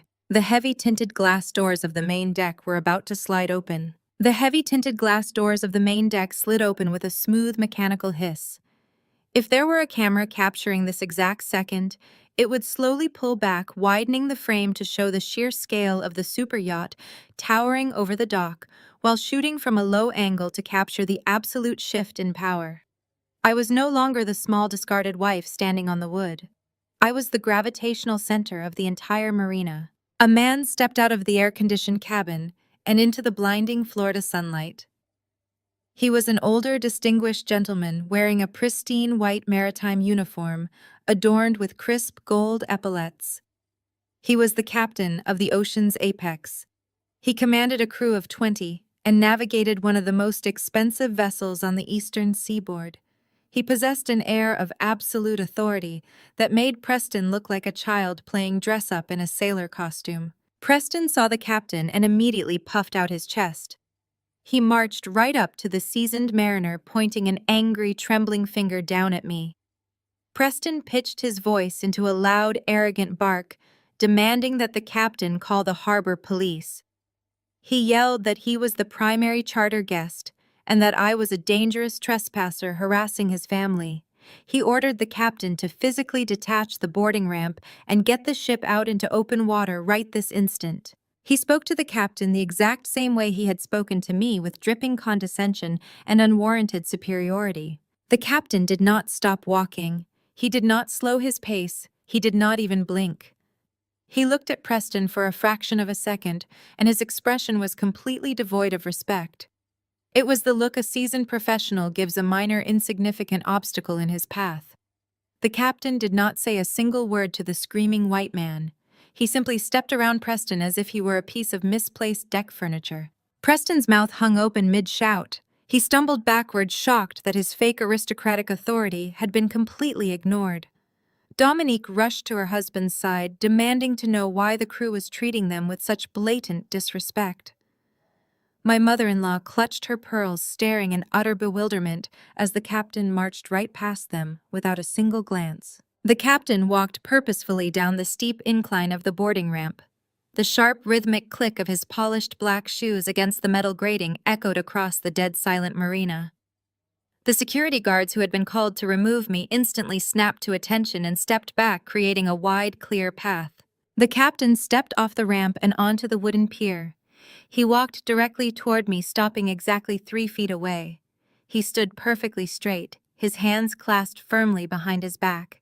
And then in front of my husband, my mother-in-law, my father-in-law, my arrogant sister-in-law, and the con artist she married, the captain of the multi-million-dollar super yacht, did the unthinkable. He bowed. He bent forward at a perfect 90-degree angle, a gesture of absolute profound respect. He held the bow for a full 3 seconds, letting the gravity of the motion sink into the minds of every single person watching. When he finally stood up straight, he looked me directly in the eyes. He spoke in a loud, clear, resonant voice that carried easily up to the viewing deck, where my in-laws were standing frozen. He said, "Welcome aboard, ma'am. I received the confirmation from your executive team 5 minutes ago. All acquisition protocols were finalized this morning. The ocean's apex is now fully under your ownership and command. The crew is entirely at your disposal. Are you ready to board your vessel, or would you prefer we clear the unauthorized individuals from your deck first?" If you could bottle the exact sound of a human ego shattering, it would sound exactly like the silence that followed those words. The air was sucked completely out of the marina. Not a single person moved. Not a single person breathed. The revelation crashed down onto the Sterling family with the force of a falling anvil. The words echoed in their heads, bouncing around their empty, terrified skulls. Ownership. Command. Your vessel. Unauthorized individuals. Dominique literally dropped her custom designer handbag. It hit the teak deck with a dull thud, spilling expensive lipsticks and maxed-out credit cards across the polished wood. Her jaw was unhinged. She stared down at me, her eyes bulging out of their sockets as her brain violently short-circuited. The woman she had intentionally uninvited, the woman she had ordered to take an Uber home, the woman she had assigned to wash dishes at Thanksgiving, was the sole legal owner of the super yacht she was currently standing on. The yoga instructor Julian was not just going to miss a luxury vacation. Dominique was about to be thrown off the boat she had been bragging about on social media for 3 straight months. Preston looked like he was having a genuine medical emergency. He gripped the glass railing so hard his hands shook. He had just spent the last 20 minutes screaming demands at the crew of a ship, claiming he was the wealthy benefactor hosting a corporate retreat. He had tried to have me arrested for trespassing on my own property. The sheer magnitude of his humiliation was staggering. He was a broke fraud desperately hiding from dangerous creditors, and he had just insulted a billionaire private equity founder while standing on her personal boat. He opened his mouth to speak, but only a strangled wheezing sound came out. My mother-in-law and father-in-law looked like they had been struck by lightning. They were standing near the sliding glass doors, clinging to each other for physical support. Their eyes darted from the bowing captain to me and back again. The reality of their situation was a nightmare they could not wake up from. They had handed their entire life savings to Preston, a man who was entirely broke. They had abandoned their son Marcus, who was currently kneeling in the dirt with $0 to his name. And they had viciously insulted and alienated the one person who actually possessed the limitless wealth and power they had worshipped their entire miserable lives. They had actively bullied a billionaire because they were too blinded by their own pathetic racism and classism to see the truth. I looked at the captain and gave him a warm, appreciative smile. I thanked him for his professionalism. I told him I would be boarding shortly, but there was a minor housekeeping issue that needed to be addressed first. I turned my attention back to the upper deck. The Sterling family was trapped. They were standing on my territory, entirely at my mercy, and I had absolutely none left to give. I took a slow, calculated step onto the metal boarding ramp. The sound of my sandals echoing against the aluminum grating felt like the ticking of a countdown clock.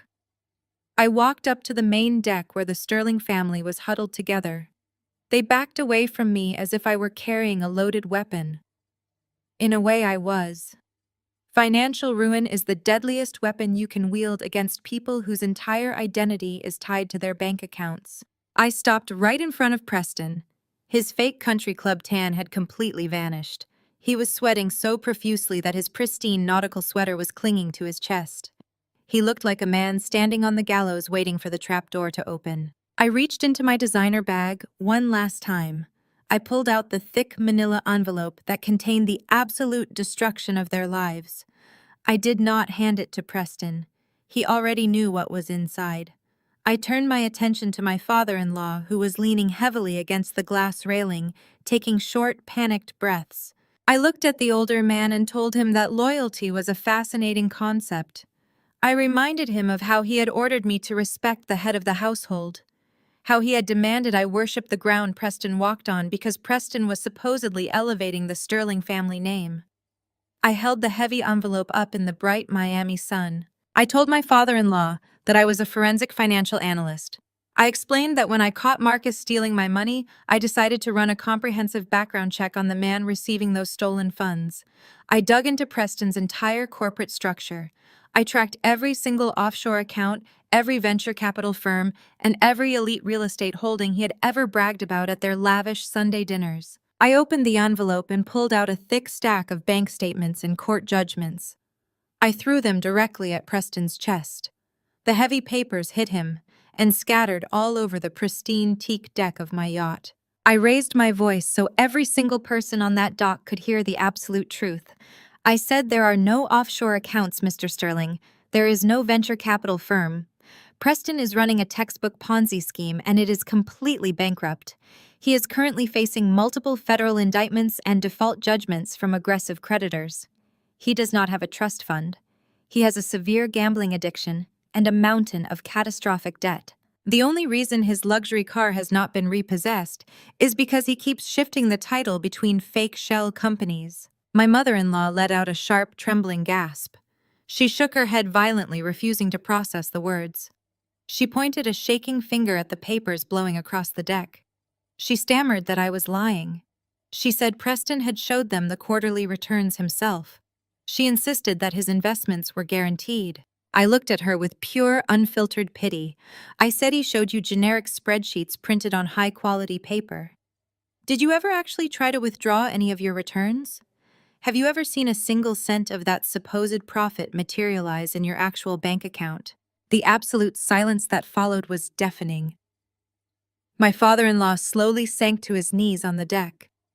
His trembling hands reached out and picked up one of the scattered bank statements. His eyes darted rapidly across the highlighted red numbers.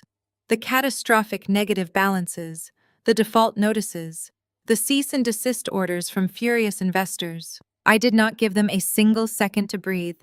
I delivered the final devastating blow. I said, "Preston did not just take my $150,000. He took your entire retirement fund. Every single dollar you both saved from 30 years of working. He convinced you to transfer your entire life savings into his fake hedge fund. You handed over your entire future to a con artist simply because he was a white man who knew how to order the right vintage of wine and wore a tailored blazer." The reality of my words slammed into my in-laws with the force of a freight train. The aristocratic illusion evaporated instantly. My father-in-law dropped the papers. His hands began to shake violently. He looked up at Preston. The reverence and adoration he had always shown his son-in-law was completely gone. In its place was a primal, unhinged fury. My father-in-law let out a guttural, devastating scream.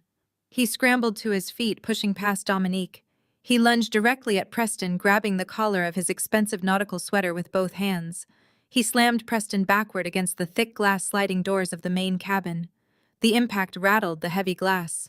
He screamed at Preston, demanding to know where his money was. He shook the taller man violently, tears of pure terror and rage streaming down his wrinkled face. He yelled that he had worked his entire life for that money. He asked how Preston could possibly steal the roof over their heads while sitting at their dinner table eating their food. My mother-in-law completely lost her mind. The woman who had spent years obsessing over country club etiquette and high society manners turned into an absolute savage. She threw her expensive designer purse onto the deck and charged at Preston. She started hitting him wildly, her manicured hands slapping against his chest and shoulders. She shrieked that he was a monster.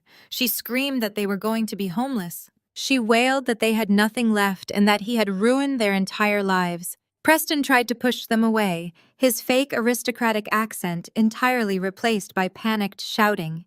He threw his arms up, trying to block the blows. He yelled that they needed to calm down. He desperately tried to claim that the market was just experiencing a temporary downturn and that he could get their money back if they just gave him more time. But the lies no longer worked. The spell was completely broken. Dominique stood frozen in absolute horror. She watched her elderly parents physically attacking her husband on the deck of a super yacht owned by the sister-in-law she had just tried to kick out. She looked down at the scattered bank statements proving her husband was a massive fraud. She realized her entire influencer lifestyle was funded by her own parents' stolen retirement money. She grabbed Preston by the arm, yanking him away from her father. She screamed directly into his face, demanding to know if it was true. She asked him how he was going to pay the rent on their luxury apartment. She shrieked, asking how he was going to pay off the credit cards she had maxed out under his instruction. Preston snapped. He violently shoved Dominique backward.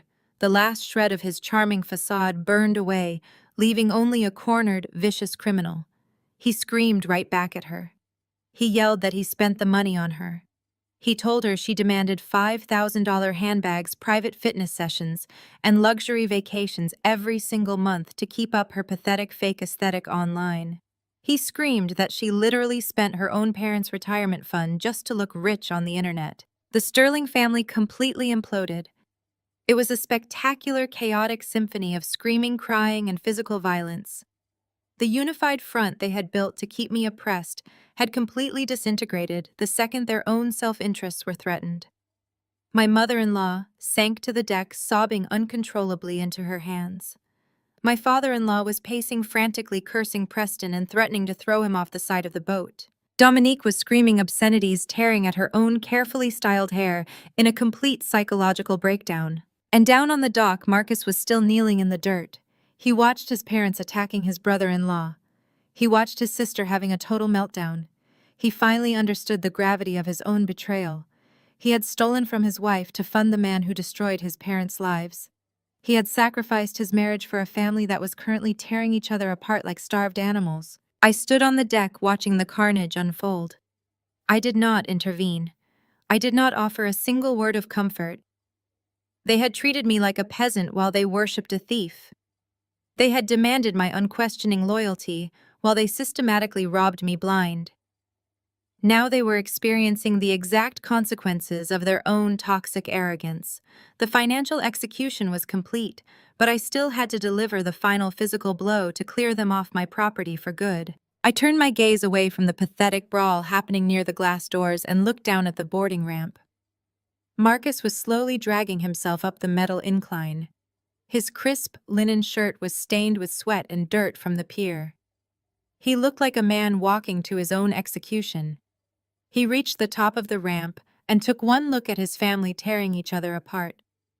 Then he looked at me, the woman he had systematically undervalued and betrayed for half a decade. Marcus did not stand tall. He collapsed entirely. He dropped to his knees right at my feet on the pristine teak deck. He reached out and grabbed the hem of my dress, his hands shaking violently. Tears were streaming down his face, carving tracks through the dust on his cheeks. He looked up at me with an expression of pure, absolute desperation. He begged me to forgive him. He said he was blind and stupid and brainwashed by his parents. He pointed at the chaotic fighting behind me and told me he finally saw them for the toxic parasites they truly were. He promised he would cut them off completely. He swore he would dedicate the rest of his life to making it up to me if I just gave him one more chance. I looked down at the man kneeling before me. I felt absolutely nothing. No anger, no sadness, no lingering affection. Just a profound, overwhelming emptiness where my love for him used to reside. I smoothly stepped back, forcing him to let go of my dress. I looked him dead in the eye and told him his revelation was about 24 hours too late. I said, "You did not choose me, Marcus. You just ran out of other options. You only realized how toxic your family was when they abandoned you on the dock to follow a con artist. You are not apologizing because you broke my heart. You are apologizing because I broke your bank account." Marcus let out a ragged, desperate sob. He reached for my hand, but I pulled it away. He pleaded that we could start over. He said we could go to counseling and rebuild our marriage without his family interfering. He promised he would be the husband I deserved. I reached into my designer bag one absolute final time. I bypassed the financial documents and the banking tokens. I pulled out a thick, stapled legal document printed on heavy ivory paper. I did not hand it to him gently. I slammed the document directly into his chest. The sharp impact forced him to grab the papers instinctively before they fell to the deck. I said I signed those 3 days ago. They are the finalized divorce filings. My legal team filed them with the court the exact minute I stepped out of my car at this marina. There is no starting over, Marcus. There is only the end. He stared down at the bold black lettering on the front page. The word dissolution seemed to burn into his retinas.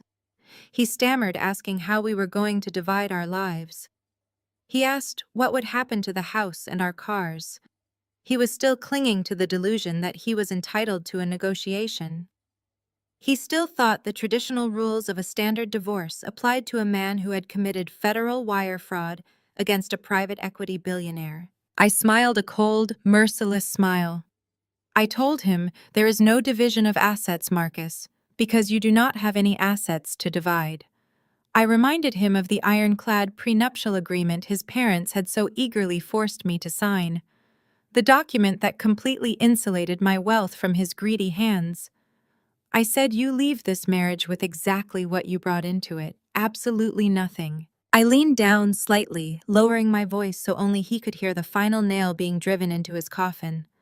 I told him the house we lived in was purchased by an anonymous corporate LLC, an LLC that I fully control. He was never a homeowner. He was just a heavily subsidized tenant. I told him his luxury car was leased under my corporate account, and the repossession agents had already collected it from the airport parking lot 2 hours ago. I informed him that I had even canceled the family cell phone plan. The device in his pocket was nothing more than a useless brick of glass and metal. Marcus stopped crying. The sheer absolute totality of his ruin effectively short-circuited his nervous system. He was stripped bare. He had no money, no car, no home, and no wife. He had betrayed the only person in the world who had ever genuinely supported him, and he had done it for a family that was currently physically assaulting each other 10 feet away. I stood up straight and turned my back on him. I looked at the captain who had been standing silently by the railing, observing the entire spectacle with professional detachment. The marina security guards had followed Marcus up the ramp and were now standing at the edge of the deck waiting for instructions. I addressed the captain in a clear, authoritative voice. I said, Captain, these individuals are no longer welcome on my vessel. They are unauthorized trespassers. Please have security remove them from my property immediately. I do not care how loudly they scream. Clear my deck. The captain nodded respectfully. He signaled to his chief deckhand and turned to the marina security guards. The shift in the atmosphere was instantaneous. The crew moved with synchronized military precision. The time for polite customer service was officially over. 2 burly security guards marched directly toward Preston, who was still pinned against the sliding glass doors by my furious father-in-law. The guards physically separated the 2 men. Preston tried to put on his fake aristocratic bravado one last time, demanding they take their hands off his expensive sweater.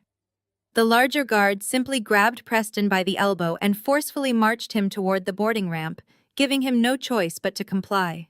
Preston stumbled down the metal incline, looking over his shoulder with wide, terrified eyes, realizing he was being thrown back into the real world where his creditors were waiting. My mother-in-law and father-in-law were next. The sheer shock of being aggressively corralled by security guards finally silenced their screaming. My mother-in-law clutched her ruined designer bag against her chest, her face streaked with mascara and tears. She looked at me, her eyes filled with a pathetic, desperate plea for mercy. I simply looked away. My father-in-law shuffled down the ramp, his shoulders hunched, his entire arrogant posture completely destroyed. They looked like ghosts haunting their own lives. They had arrived at the marina expecting a luxury cruise and were leaving as broke, humiliated exiles. Dominique was practically dragged toward the exit by a female deckhand. She was frantically trying to gather the lipsticks and credit cards that had spilled from her purse earlier. She shrieked that she was a VIP guest and threatened to leave a terrible review online. The deckhand ignored her completely, physically guiding the struggling woman down the ramp and away from my ship. Dominique looked back at the yacht, her face twisted in pure envious agony, as she realized the lifestyle she wanted so desperately belonged entirely to me. Finally, the security guards reached Marcus. He was still kneeling on the teak deck, clutching the divorce papers to his chest like a bulletproof vest. He did not fight the guards when they hauled him to his feet. He did not yell or curse or beg. All the fight had completely drained out of him. He looked like an empty shell of a human being. The guards marched him toward the boarding ramp. Right before he stepped off the yacht, he turned his head and looked at me one final time. There was no anger in his eyes. There was only a profound, bottomless regret.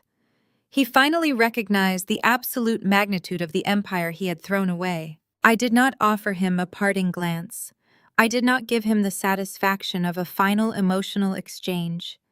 I simply turned away and looked out at the vast open ocean. I heard the heavy metallic clanking of the boarding ramp being retracted. I heard the grinding of gears as the heavy mechanism pulled the bridge away from the dock.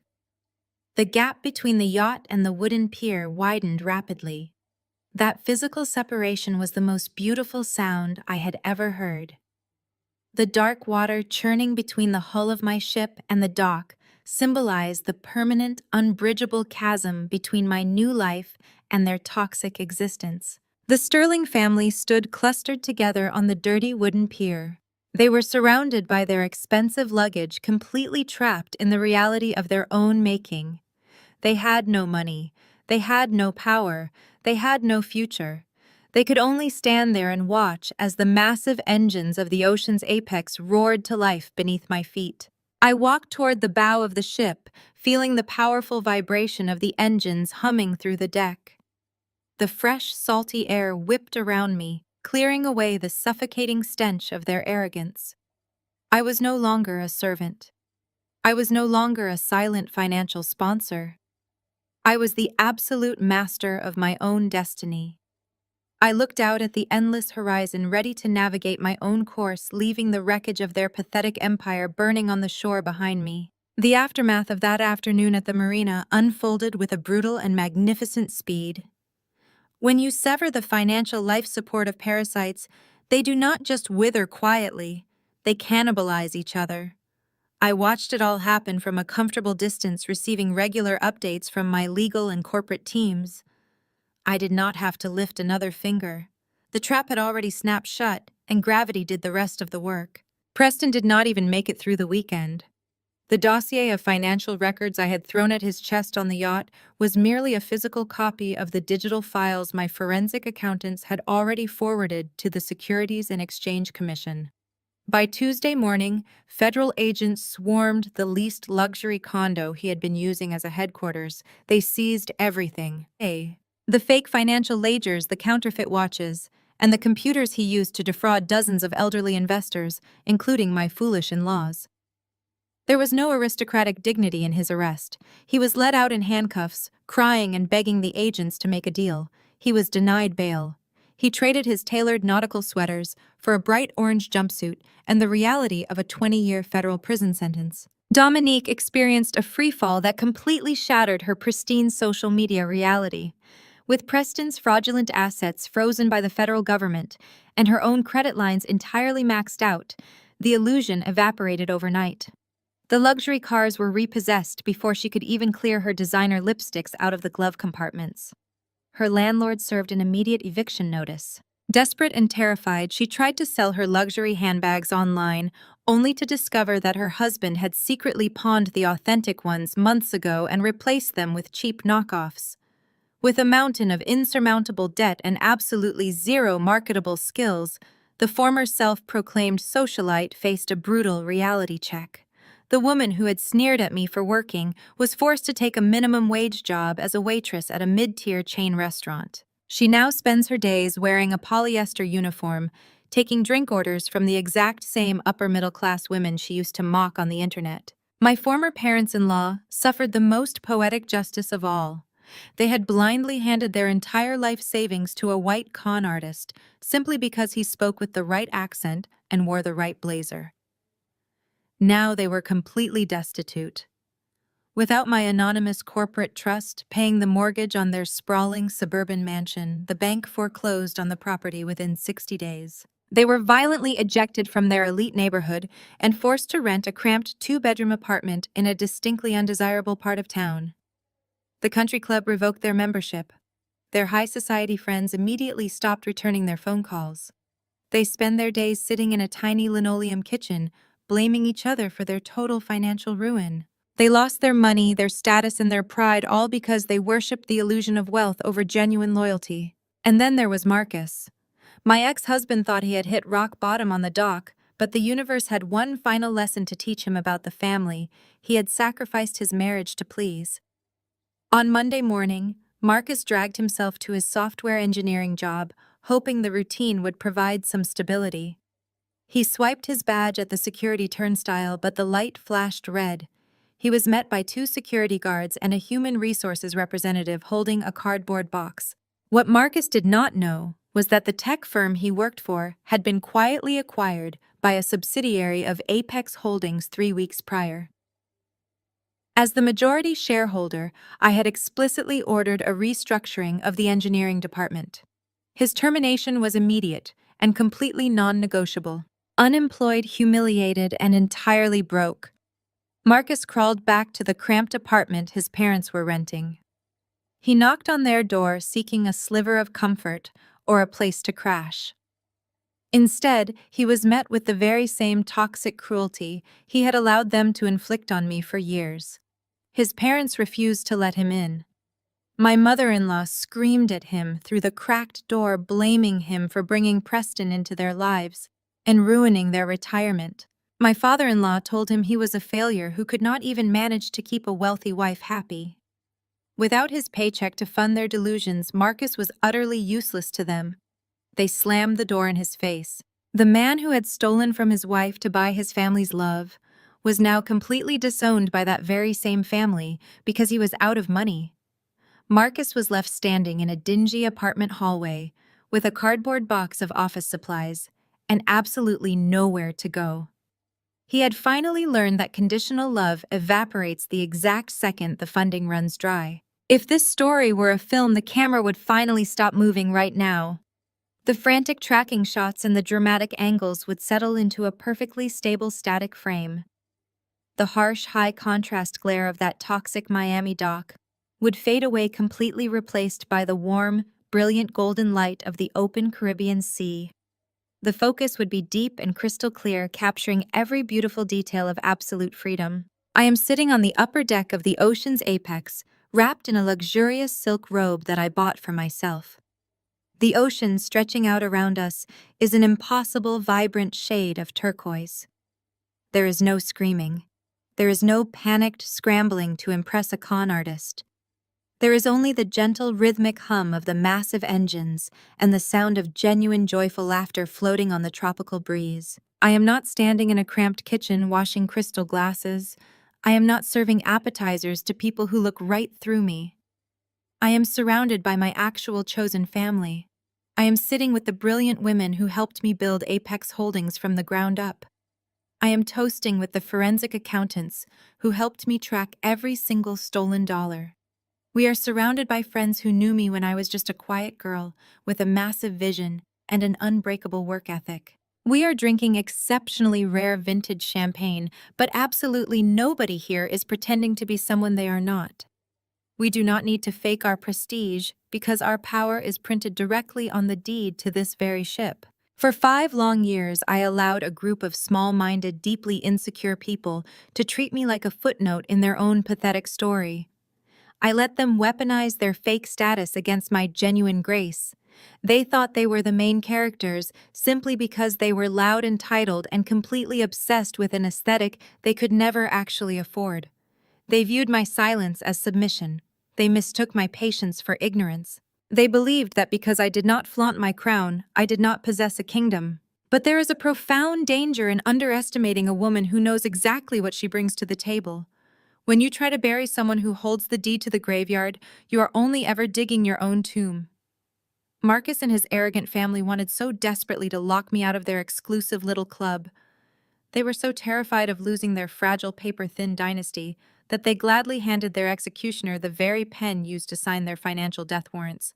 They traded genuine loyalty for a cheap illusion, and now that the illusion has evaporated, they are left standing in the ashes of their own miserable making. The warm Caribbean sun feels incredible against my skin.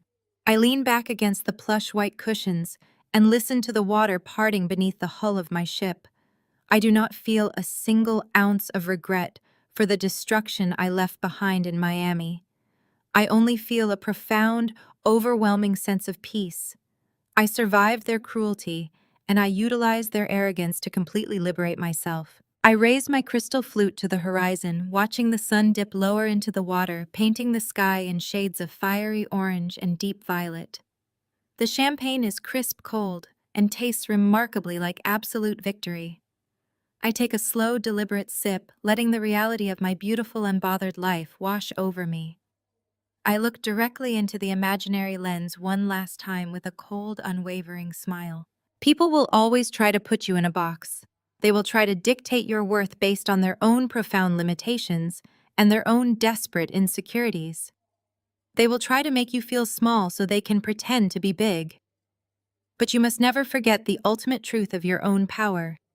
Sometimes getting aggressively crossed off a pathetic little guest list is not a rejection at all. It is just the universe giving you a highly necessary reminder that you do not need to beg for a seat at their cheap table, especially when you are the one who owns the entire fleet.